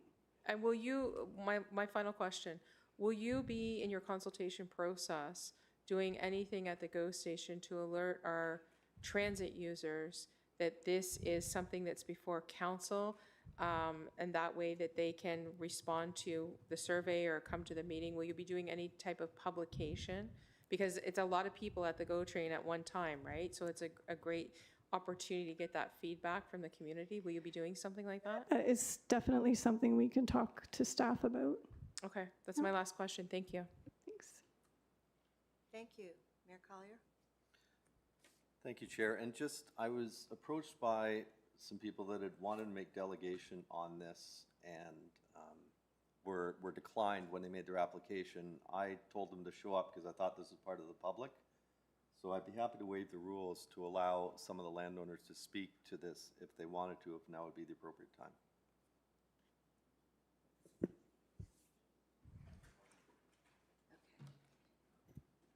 So my understanding from the clerk, and just to clarify, that we would need to have a motion to suspend the rules. Right, that's what I said. I'd have a motion to suspend the rules if this would be the appropriate time. Yes, well, I'll move to suspend the rules to allow any of the landowners in the room to speak to this. Even though you're quite aware that this was a public meeting for No, information. this isn't a public meeting. was a meeting for information on this particular thing today. The public meeting Okay. is on, you can come to council on the 20th of October for that, but it's on the 22nd, Right. where the public is going to have a larger conversation second. about what they're seeing and being presented with. This was just a presentation for council Yeah, today. motion's on the floor. Councillor Tyler Moore, will second. Okay, and we'll call the vote then, please.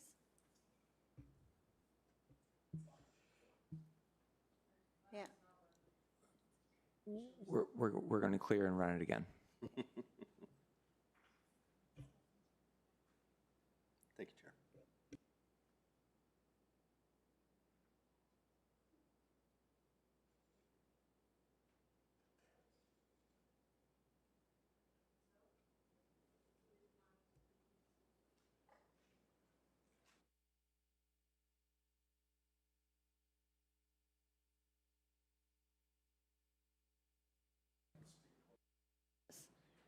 is there somebody from the audience that wanted to speak on this issue? You come forward, please, state your name,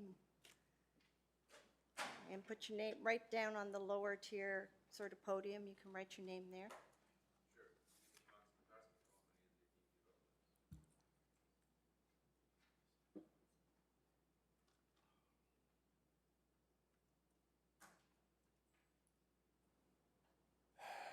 Good afternoon, everybody, members of council. Sorry, one more. What's their time limit? Yep. Just want to make sure. Like, Is there a time what's limit? our procedure bylaw? If we, is there a time limit? I'll try to be short. Yeah, that's fine. I'll try to make it even less than 5 minutes. So it's obviously a very important moment in history of the town, because what you're deciding right now, it's a presentation which is, as Jeff correctly suggested, outlining for the next 30, 50 years of a future of the town. And while we obviously appreciate the effort put into this, we believe that whatever is presented, it's fairly conservative. When I say conservative in terms of what's going to happen with these lands 5 years from now, 10 years from now, 20 years from now, the whole idea of describing a tall building the way it's described, it changes over time. Just a very simple example. Many years ago, a tall building would be 9 stories.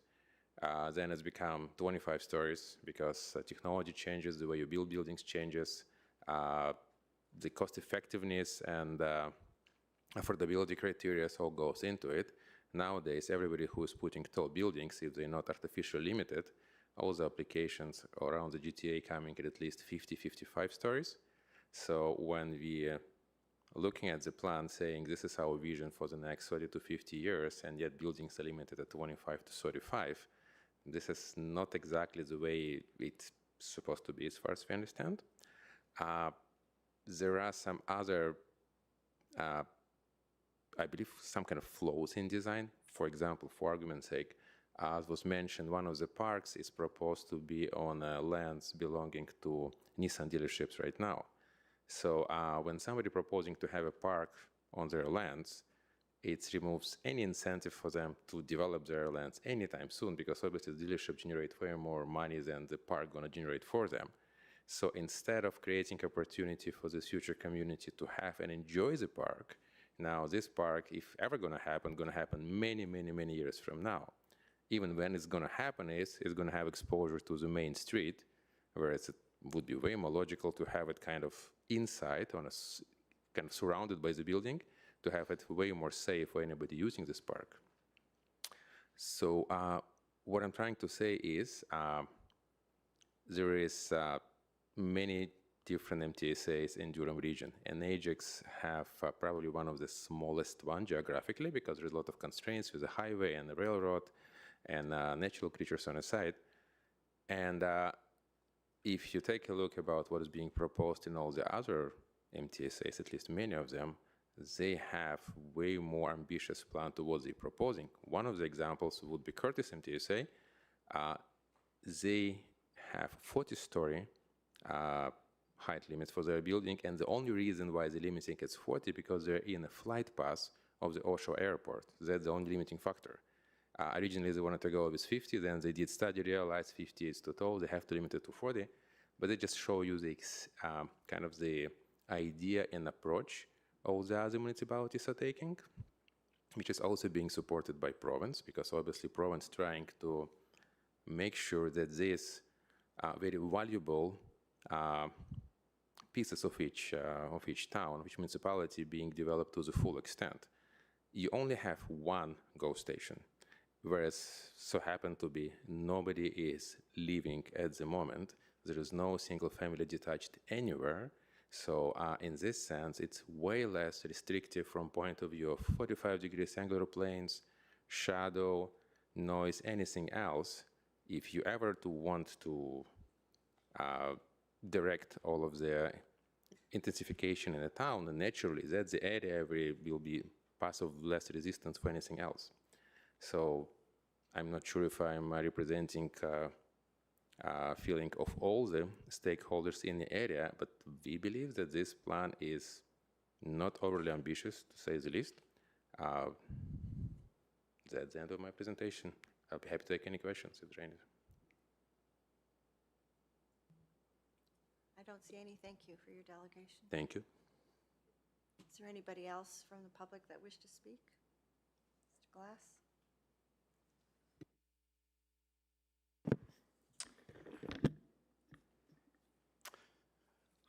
Hi. Good afternoon, council, staff, residents. Thanks, Mr. Mayor, for tabling this to allow to vote. I get that this is at the concept stage. Totally understand that.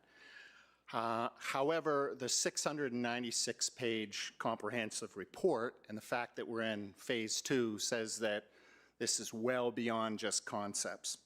Back in September of 2023, this very council discussed the 60-story Twin Towers that the gentleman, my friends, the developers here spoke to.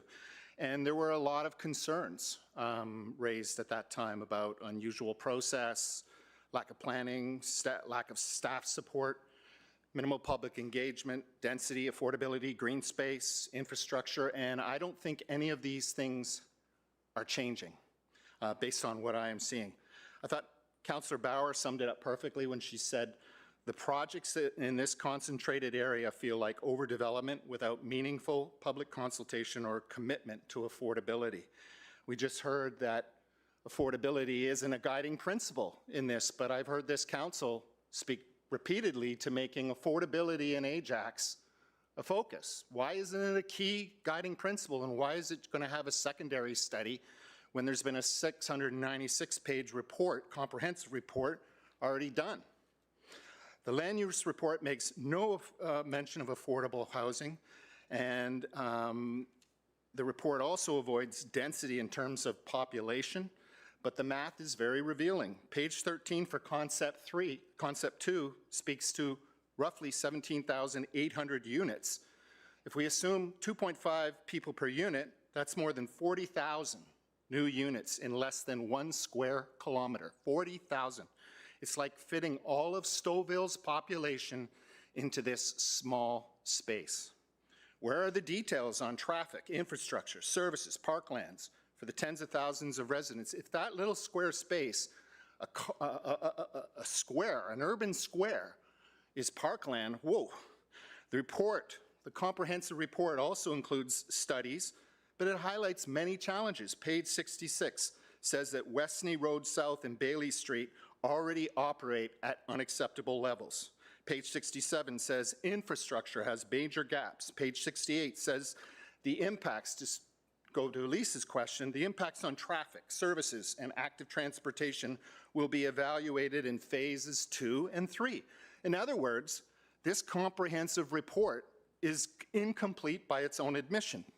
How can you go to the public open house on October 22nd, literally a few weeks from now, without any of these answers? We just did this with Rosalind Road. It feels like premature and it's irresponsible. Staff conducted a public survey, yet the report only shows a couple of the results. Why are we not presenting the full survey results? That's not engagement, right?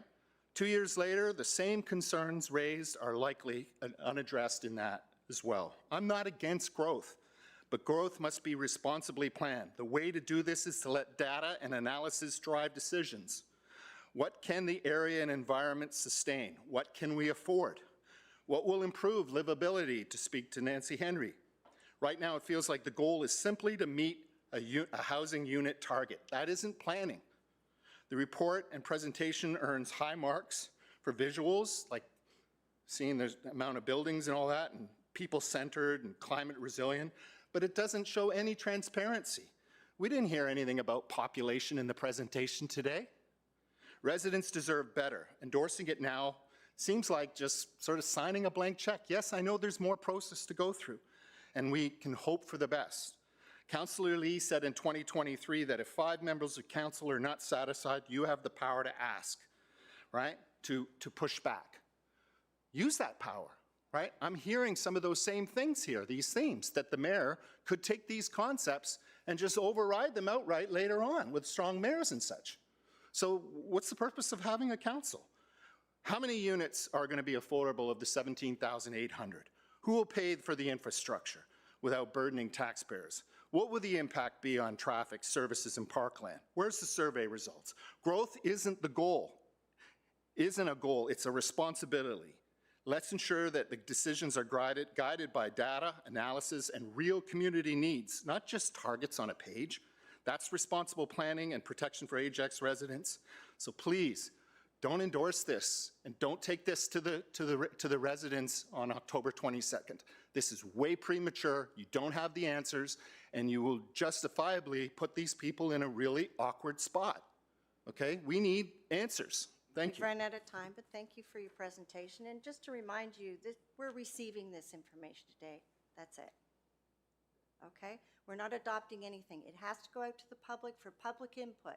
Then it comes back when we hear what all the different opinions are, and eventually for a decision down the road, but not yet. It's an idea. Sorry? Do you feel you have the answers? Well, we're not finished the process yet. So there is a process, and like I say, it involves the broader public as well. And people have different opinions, of course, and that's why we go out and listen. So we're looking forward to more information as it comes forward. This is not the end. This is just the beginning of a process. So thank you. Are there any questions? Sorry. Councilor Collier, go ahead. Or sorry, Mayor Collier. Yeah, I know. Demotion. Demotion, yeah, well, regional Mr. Glass, council I just want to clarify one of your comments to do with strong mayor powers and what's the point of council.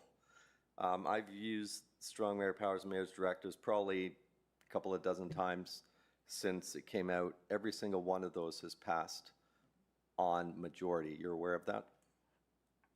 Okay. So council still does have to support. It does allow me to expedite things and move them forward quickly, but I still do need council support to do this. So that's the point of council. I spoke to that because literally through all of the comments today, I've heard a number of people, well, I know you were in your car, express concern that the concepts or the decisions that are made 25 or 35 could in essence just be overridden after the fact, after it goes through all the public consultation, town planning, and so on. So if that does exist, right, then what's the use of all the processes and so on? I'll explain to you the process. So, and I don't remember seeing it at the meetings, but we went through about a almost 7-year municipal comprehensive review at the region of Durham.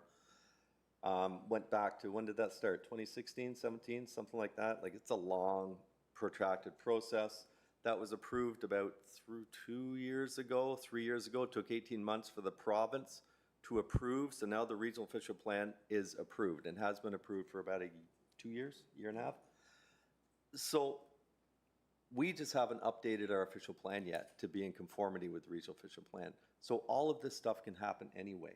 That's the point of us doing this and putting some guardrails and everything in place so people don't come forward and do through mayor's directives every single thing. Now, through the mayor's directives, I've been able to address a lot of things you said, which is things like affordability, like making sure that we have enough parking in place, because as Councillor Lee, I think I heard you when I was driving in, ask about max heights and minimum parkings have been removed by the province, right? That's an important tool that's allowed us to put some of these guardrails back in, and that's what this is too. And I'm going to speak to this when it's on the floor because I have an amendment to make. But I hear some of the things you're saying, but understand, a lot of this stuff is already in place, and people can do whatever the heck they want on this site right now. Right. So we need to do this plan. Councillor Bauer? Thank you, Chair Dies. Thank you, Mr. Glass. I just wanted to clarify that inclusivity, I just asked Mr. McCullough to address the affordability component of this area, and it was very clearly stated that that is a priority, that will be looked at and included once we're finished, they're finished, it will be combined. So to say that we're not thinking about that is untrue. And just as a point of privilege, point of order, to please refer to us up here when you are addressing us. I am Councillor Bauer when I am up here. Out there, I am Lisa. Up here, I am Councillor Bauer. So please, we show you respect. Please show it to us in return. Thank you. My apologies, Thank you, Councillor. Chair.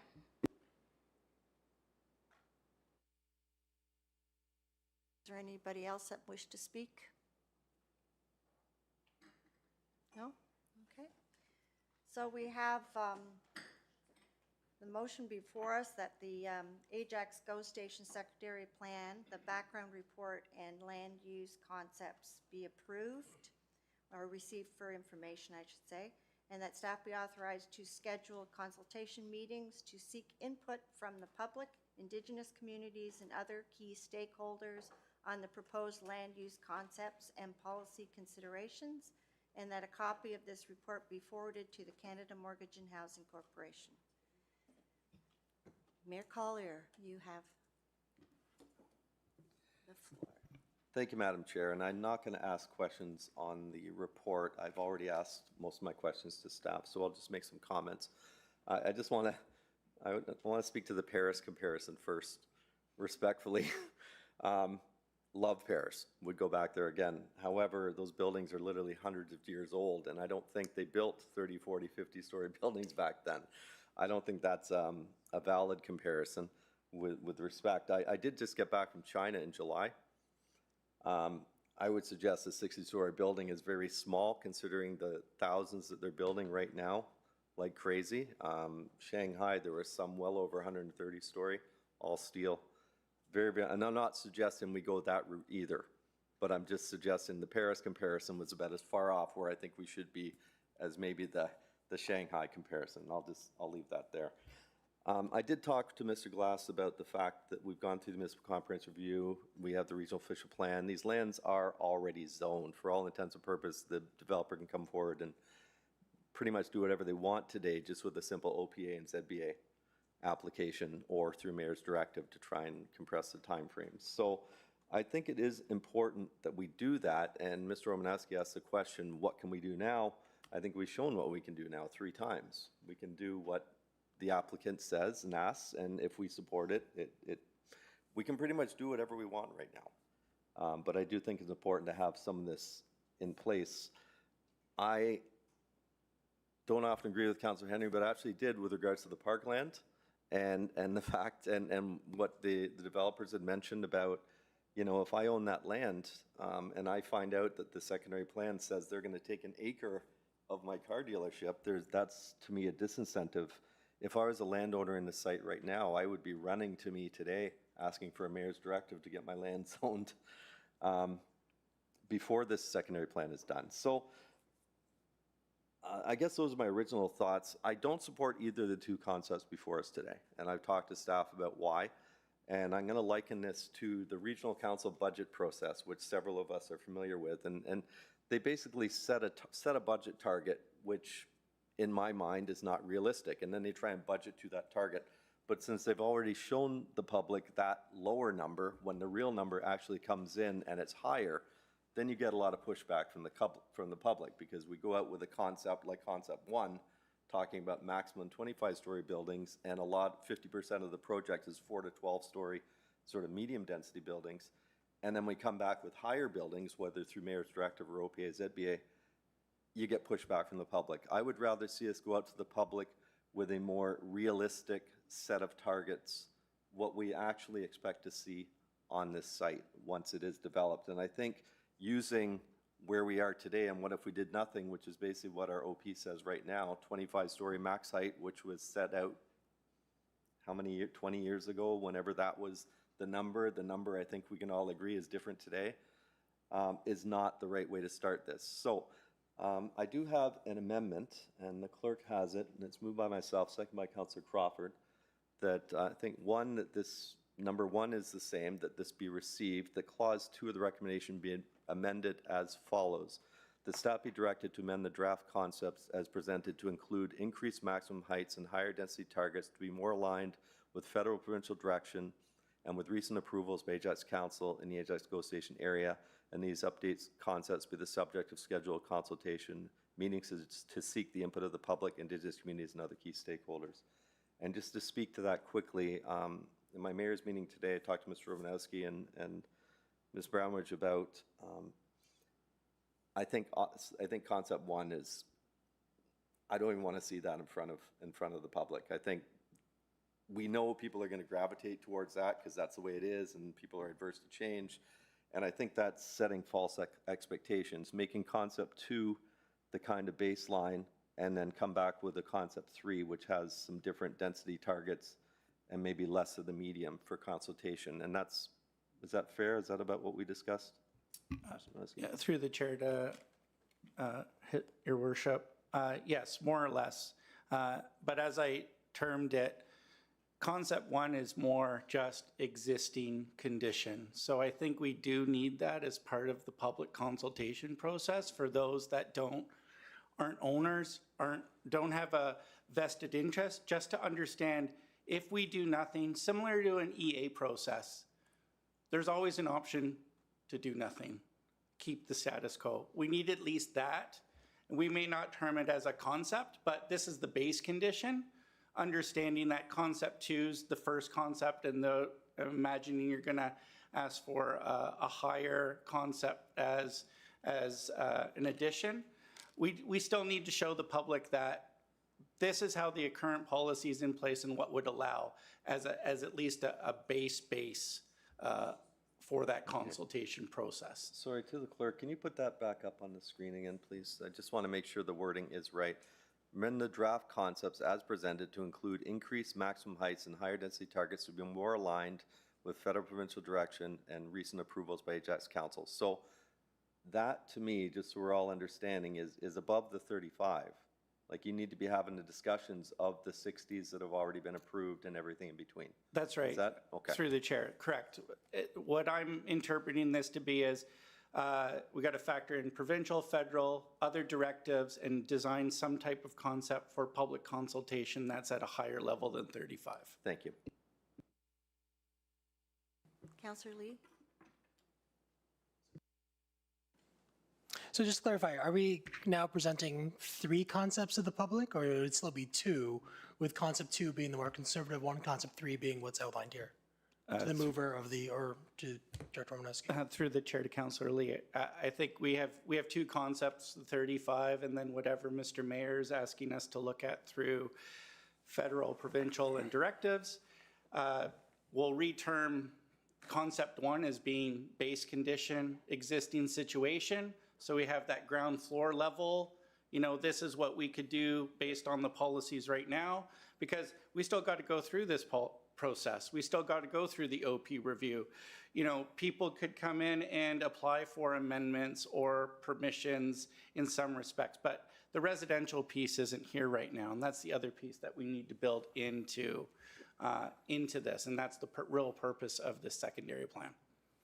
It's just, you know, on the one side, the mayor speaks of guardrails, which is what this entire document is. And then with this amendment, we're now just saying, let's play around with the guardrails. And it's just ultimately, to quote the mayor, I'm not a planner. I don't understand long-term planning concepts beyond the reports in front of me and the recommendations in front of me. And right now, there's nothing that precludes us from doing everything that the feds province, again, this is a guideline, so why wouldn't we just use what's presented as a guideline and adapt as needed, which is what we're doing now anyways. I think by removing or thinning the guardrails, it might put us to what Mr. Glass is suggesting of too much development without the ability to sustain that development. So I'm wary of this beyond the fact none of us are planners, and so we are just throwing out, pie in the sky numbers or concepts that we hope would work, but it's not actually proven. I mean, we have a consultant and planners who are telling us 35 is a good place to play around in, and then we can use our discretion to change as needed. So because of that, I don't think I can support the amendment. Thank you, Chair. Councillor Henry? Thank you, Madam Chair. To the mayor, I would ask, why were you opposed to the first concept going out to the public? Are you worried that if it goes out to the public, it will come back as overwhelmingly what the public wants? Like, what's the concern there with originally showing that to the public? I'm a little confused on that. Councillor Collier, Mayor Collier. You'll get it. You'll get it someday. Maybe. 2 things. One, I just want to reply to Councillor Lee's comments just quickly. The secondary plan is one of the projects we use the half funding for in our application for the half funding. So we are required to do it. Outside of that, I don't know that we are required to do it. Secondary plan. We don't have to have a secondary plan, do we? So through the chair, we do have to approve something in the area. because of the new PMTSA that was approved through the regional Okay. official plan, and secondary plans are the best approach. I think thinking about it holistically, like the discussion is focusing around height, but largely it's the on-the-ground components that really make a community, which is important in this case. Okay, but we don't have to have it. This is something that we're doing because we're required to, because we've got to have funding for it. There would be a policy framework, though, we would have to develop. Okay, so just, we are required to do it. What I'm saying is, and I've got the, the scars to prove it from regional council and budgeting and whatever else, when you show one thing and the public gets an idea that this is what's gonna happen, and then you come out with something different, you get problems. And I wanna make sure, when I looked at concept 1, this is not what it says in the report, that we're gonna go out and say, this is our baseline. It's saying, these are 2 scenarios we're gonna put forward, but option 1 is already what our official plan today, basically, for the most part. So I'm just saying that to me is not realistic, and that is not managing expectations. I think people are gonna, like we all see online, we all see the social media, we all see what everybody has to say when we approve the 60-story buildings online. What about this, what about that? People have, in my experience, set expectations, and I want to manage those expectations. So I don't want to just look at concept 1 and concept 2, which is what the report says. I want to make sure that we're presenting everything in between as well, because we have already approved 3 60-story developments in that area, and I don't want people expecting this to all be 25 and then getting, it doesn't matter to me, I'm not going to be here. Okay, this is in your best interest for people to manage their expectations so they know this is not going to be an area that's 25 or 12-story all over, that, it is a master plan, long-term type thing. So Right? that's Does that my answer your question. Well, it does and it doesn't. I mean, I guess what I'm asking is, you have, in this amendment you're bringing forward, you have no problem with this being, I just want to be clear that you have no problem or issue with our staff showing this as where we are right now. What happens if overall the public comes back and says, well, that's where I want to stay? Well, I mean, ultimately, Overwhelmingly, I'm not talking about a few people here and there. I'm saying if we I have a understand. large amount of folks coming back and saying to staff, this is where we want to stay, will you accept that? well, I'm not accepting anything, because this is going to be back till the next term of council, in all likelihood. It's going to This take is a little not while. a debate on this. Right. But I think I've shown pretty clearly that I want to see higher density in this area. I've been not shy about bringing things forward all over town. I wonder if, Mrs. Brownridge, if you can speak to some of the housing that we talked about and some of the pressures that we're under as far as the housing advocacy, because you say it way better than me. Thank you, Mr. Mayor, and to members of council.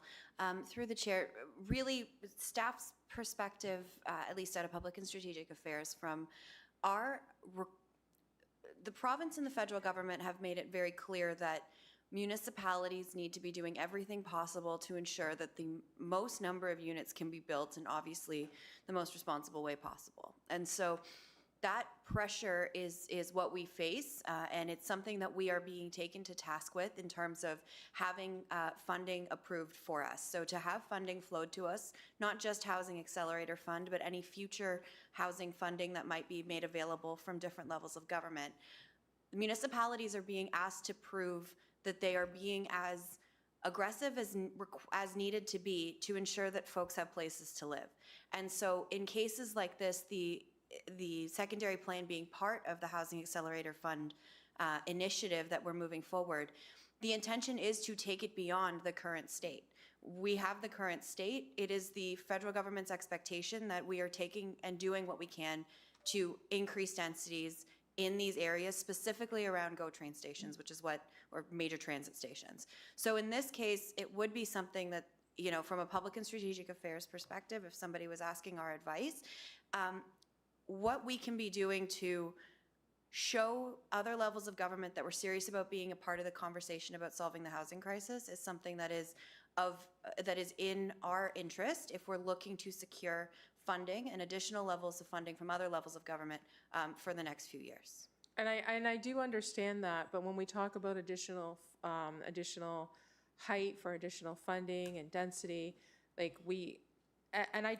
not particularly fond of the first conception, the plan that was brought before us. I'm going to say that. I'm not particularly fond of it. I do agree there needs to be increase in that area, but we have, the planning staff have come back to us with an increase at, what, 35? And I'm waiting to see, I want to wait and see what the public says about this. I want to hear back from my ward. I want to hear back from Ward 3, to be honest with you. I want to see what they're going to say about all this. So I see where the mayor is going on this, but I also, I think, you know, to Mr. Glass's point, we need some more consultation here, and I'm waiting for that piece. Thank you. I'll just, to add to that, sorry, I thought that was a question. Thank you. Councillor Rob Tyler Murray. Thank you, Madam Chair. And I just wanted to make an overall comment. I've been pretty quiet here today. And listening to everybody's input, very much appreciated, the publics and the developers and my council colleagues and staff. I don't want anybody who lives in the town of Ajax to walk away or have a future discussion thinking that somehow we're superseding any kind of rules and regulations. What we're doing today is discussing different topics, different concepts. As our Director of Planning has stated quite often, this is something for down the road. However, we know that our Council of the Day, we always refer to that. What did Council of the Day do? So we know this is important. But regardless of like the amendment that's on the floor here, and if that passes or doesn't pass, and we ended up with more intensification, higher floors, irregardless of everything, nothing is superseding the responsibility of a developer, a builder has to the parameters that they have to work within with our planners, with the federal government, with province, where there's no free-for-all here. So I just wanted to say that as a statement. I don't think any of my colleagues would ever vote for something like that, just for future discussion. But to be continued, and thank you so much for letting me in. Thank you. Councillor Bauer. Thank you, Chair Dice. So asking for clarification from the mayor for this amendment. So I agree with Director Romanowski about having that baseline explanation to residents, because if I came to a meeting like that and was presented these items, we're making changes, my first question would be, well, what do we do now? So I think that's very clear, and that's a good starting spot to have that as a baseline presentation. Are you now asking that that will be named something else, what we have now? Concept 1 will become what we see concept 2, and then you are asking for a third concept, a second concept, that allows for all, whatever you explained it. So it'll show the no maximum and the no minimums, et cetera. Is that what this amendment is that we're voting on?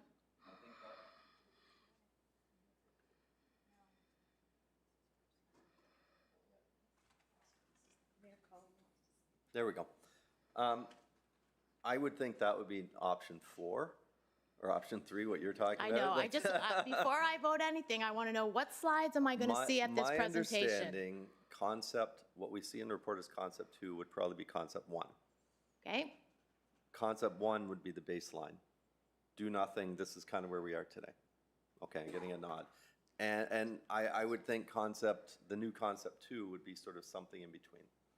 That's the sort of, I just want to see a much broader, rather than just have the 2 concepts that go out and say, which one do you want, maximum 25 or maximum 35? Everybody's going to pick maximum 25. But I don't see there's going to be anything in there less than 25. no, as I far as the agree, high all of the density, things right? that have So come in people are prove going that to, there in their isn't. mind, expect 25, and then you get 50, and then they're going to be upset. So rather than do that, I want to be able to demonstrate the other options, a broader range of options, so people understand really where this area is probably going to end up. Just about managing Okay. expectations. This is, Yeah. and just a comment, this is a great opportunity as far as I'm concerned. That's why the MTSAs were created. These are high-density intensification areas. I don't Understood. know why 4-story is even in here, but it is. I'm not a planner, as Councilor Lee pointed out, but you need the options. But really, you're going to see a lot more of the larger buildings. So to me, I don't get showing the smaller version when we know it's going to be the larger version. So let's give Right, a real picture of what it's going to be. So we're getting rid of one of them and adding a new one. Who mentioned, somebody mentioned there's no residential around here. There's nobody to complain in this area. There's no, shadow studies. Okay, there's nobody to worry about shadows right now. It's a real opportunity. Well, the people who complain are people who live in Ajax, so they don't have to live right beside that area. All right, So, maybe but they drive also, through I the guess a shadow. further question would be, once we come up with what our concept, the final concept is, can that be just completely rejected by the province? And they say, no, this is not acceptable, do it again? Or we're not, this is what you'll do here? So through the chair to Councillor Bauer, so the province can make a decision of whatever they want. Yes. We submit the completed official plan amendment to them for approval, and then they'll come back with whether they approve it or they could make modifications as they see fit. Okay. So that's been happening in other municipalities across the province. Okay, all right. Okay, thank you. Okay, thank you. I think my question's answered. Thank you. Regional Councillor Lee? Thank you, Chair. Just a question to Ms. Brownridge, based on her comment saying, the feds in the province want to see us do what we can to increase housing, and that's fine. I mean, but wouldn't they want us to actually create that housing? For example, like we've approved 2 60-story towers. We did it 2 years and 4 days ago. I don't think we've started progress on that. So I didn't why don't we make it 200 then, if that's what the feds and province want? Like at one point, they're going to want to see us actually make these, wouldn't they? So through the chair to Regional Councillor Lee. So I will say that the Housing Accelerator Fund, and I'll use that as the biggest example because it is $22 million, right, that's being put on offer for us. The purpose of that program was to force, whatever you want to say, hold a carrot of millions of dollars in front of municipalities and say, your job here to get this money is to make structural changes to your policy documents, your internal processes, whatever that looks like, to facilitate housing. So yes, there's the recognition that we do not build housing as a, debate whether that changes in the next few years, I don't know. But right now, there's a broad understanding that municipalities lower tiers don't build housing.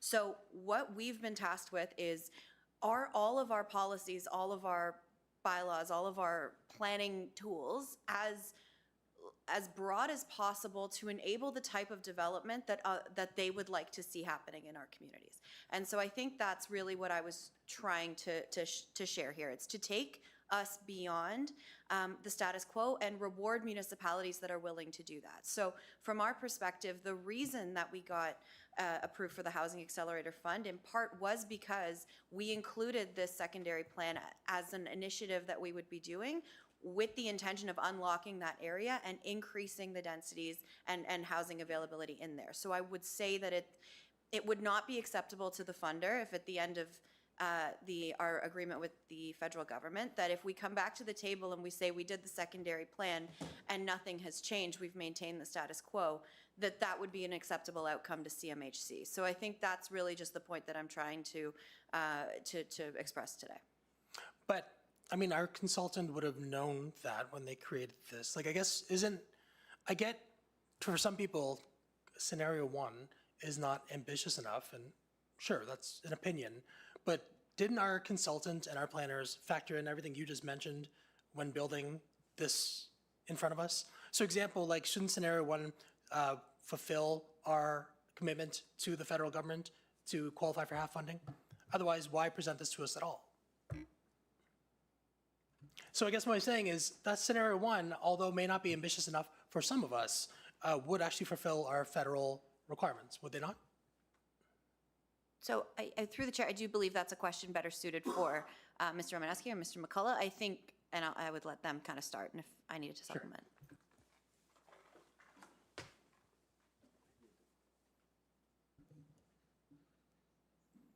So through the chair to Councillor Lee. So yes, of course, that would be factored in. Like, the consultant's taking a look at options in terms of what is a good planning outcome. And again, height is just one aspect to all of this. It was just to show, like, that's why you see small buildings, you see tall buildings. It's to get this part of the conversation going. And, when we start talking about multiple new concepts and everything, the base concepts are going to stay the same. It's just the height that we're talking about. And what that looks like, we can work with the consultant if it's this council's desire to look at another height option if I guess, needed. but again, the question ultimately is, scenarios 1 and 2 presented to us in this report, in front of everyone just now, those are acceptable to fulfill the requirements laid out for the town in terms of the federal and provincial governments. So through the chair, I can only answer to the minimum requirements if they exceed the minimum requirements of the province. And they do offer up a number of units that would presumably work towards the federal and provincial government's goals of providing more housing. And I get this is not just about height, but that seems to be the dominant conversation of just, I don't know, like our planners, our consultant factored everything Ms. Brownwood just said with scenarios 1 and 2. It is now just personal preference from us saying, oh, we want it higher, and that's, I don't know, like, which we can still do, by the way. This doesn't preclude us from doing that. So I don't think this amendment is necessary. I think we were given 2 really reasonable recommendations that don't necessarily put undue strain on us or for future decision making. So that's my comments. Thank you, Chair. Thank you. Councillor Henry. Thank you, Madam Chair. So question to our planning department, 2 questions.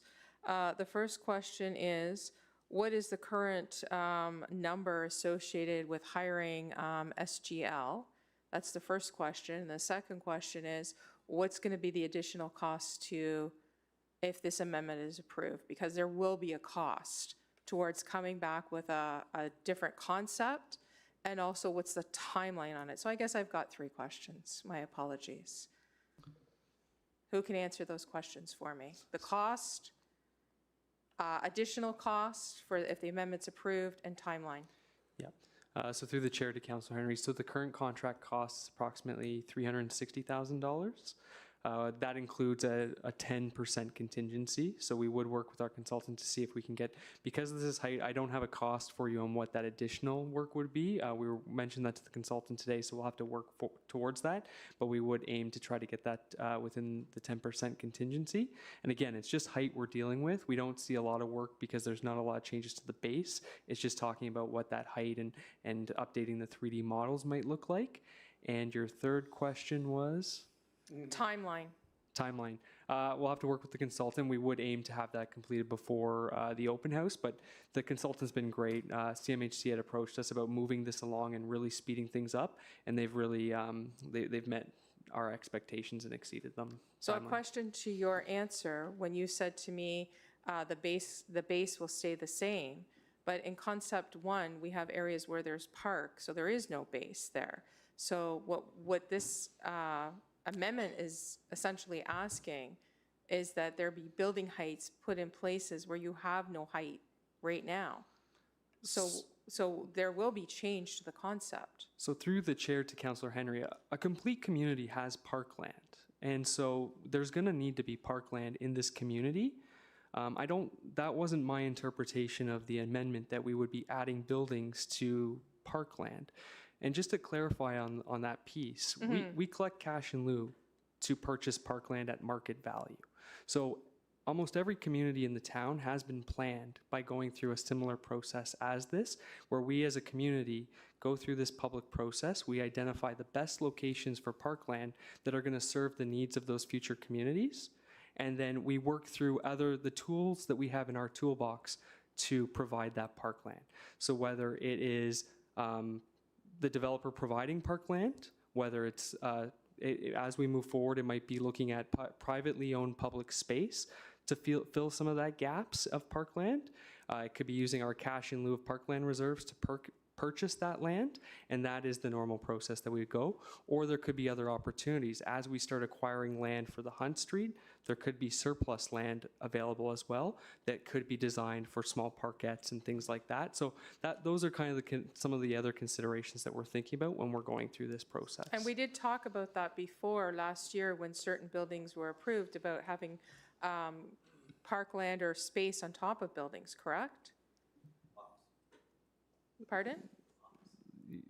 Yeah, privately owned. Yeah, so through the chair to Councillor Henry, that's a little bit different. That's private amenity space, but the province is working towards a regulation, and it could direct us to accept that land, but until we see that regulation from the province, we don't have those specific details. Historically, though, they've been small places on the ground level where you've got a seating area, those types of things. Okay. I'll leave it at that, but I'm just going to throw in this comment. I'm really not thrilled about the green space so close to Bailey. It doesn't make sense to me. I'm just putting that in there. Thank you. Councillor Bauer? I'm sorry, Chair Dice. Confirming what Mr. McCullough just said. The base of the concept that is being asked for in the amendment, everything remains the same that has already been presented except for the height? Is that what you just said? So through the chair to Councillor Bauer, that's my interpretation, unless our consultant had a recommendation that something small had to shift, but I don't see any major changes happening as a result of the change in the height. Okay, so then potentially during these consultations with all of the landowners and developers and residents, et cetera, all of these concerns and statements about it's too tall, it's not tall enough, there's not enough parking, there's too much parking, all of that will naturally come out as part of getting the conversation started. So what we're seeing, no matter what concept is displayed, the mission of these consultations is to get everybody talking to what could be there or what we should put there or what we want to see there. So an amendment doesn't make anything more happen. Is that So through the chair, through the chair to Councillor Bauer. So yes, we will take all that feedback and we will come back with a preferred preferred option that we hope is representative of all of the great things that we've heard. And today, all the comments we've heard today is exactly what we've been looking for throughout this whole process. Right. Whether it be the height discussion, whether it be the parkland discussion, these are the types of things that the feedback that we're hoping to get through this process. okay? Thank you. Thank you. Thank you, Chair. Okay, can I comment now? Yes. Thank you. I think this is the most important decision we've ever made about having a conversation about height and density, because it's the #1 issue, particularly in my area. And I think the public deserves the right to have a public meeting where there's a presentation on what the options are, or could be, or may not be, and think about it. There are very rational people out there and well-educated people who understand there's a shortage of housing, and there are also people that understand that maybe there's not a fit for a 60-story tower. I don't know. And you don't know until you have those conversations. And I think it's really important that we do that. I represent the public, we all do here. And I've heard loud and clear that they have real concerns about putting a lot of density, height in one area. So we need to, have that conversation and give some options of what it may look like. And so I can't support this amendment to this resolution today. I really think that it's a public meeting is critical to making this decision for the future. Thank you.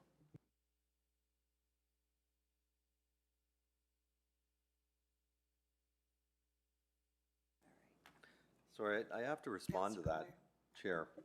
Nobody's suggesting we forego any public process whatsoever. This is still going to go through the full public process. I'm not sure if I misunderstood your comment, but this is just changing slightly what's going to be provided at the public consultation, but nobody's suggesting we don't hold the full public process. If I did do that by accident, that was a mistake, because that's not the intent at all. Okay, so we vote on the amendment, is that correct? Is it up on the screen? Okay, thank you.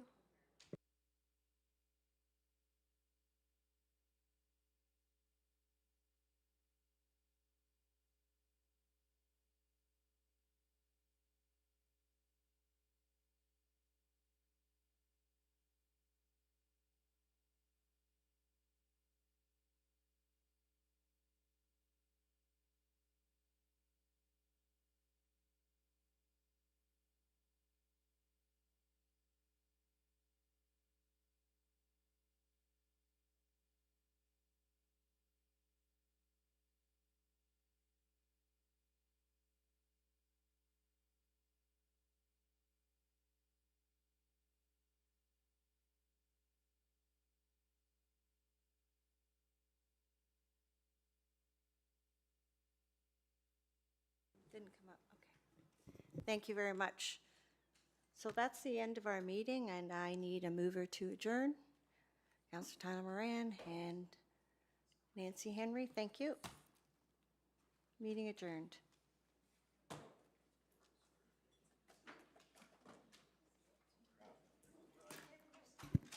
Thank you.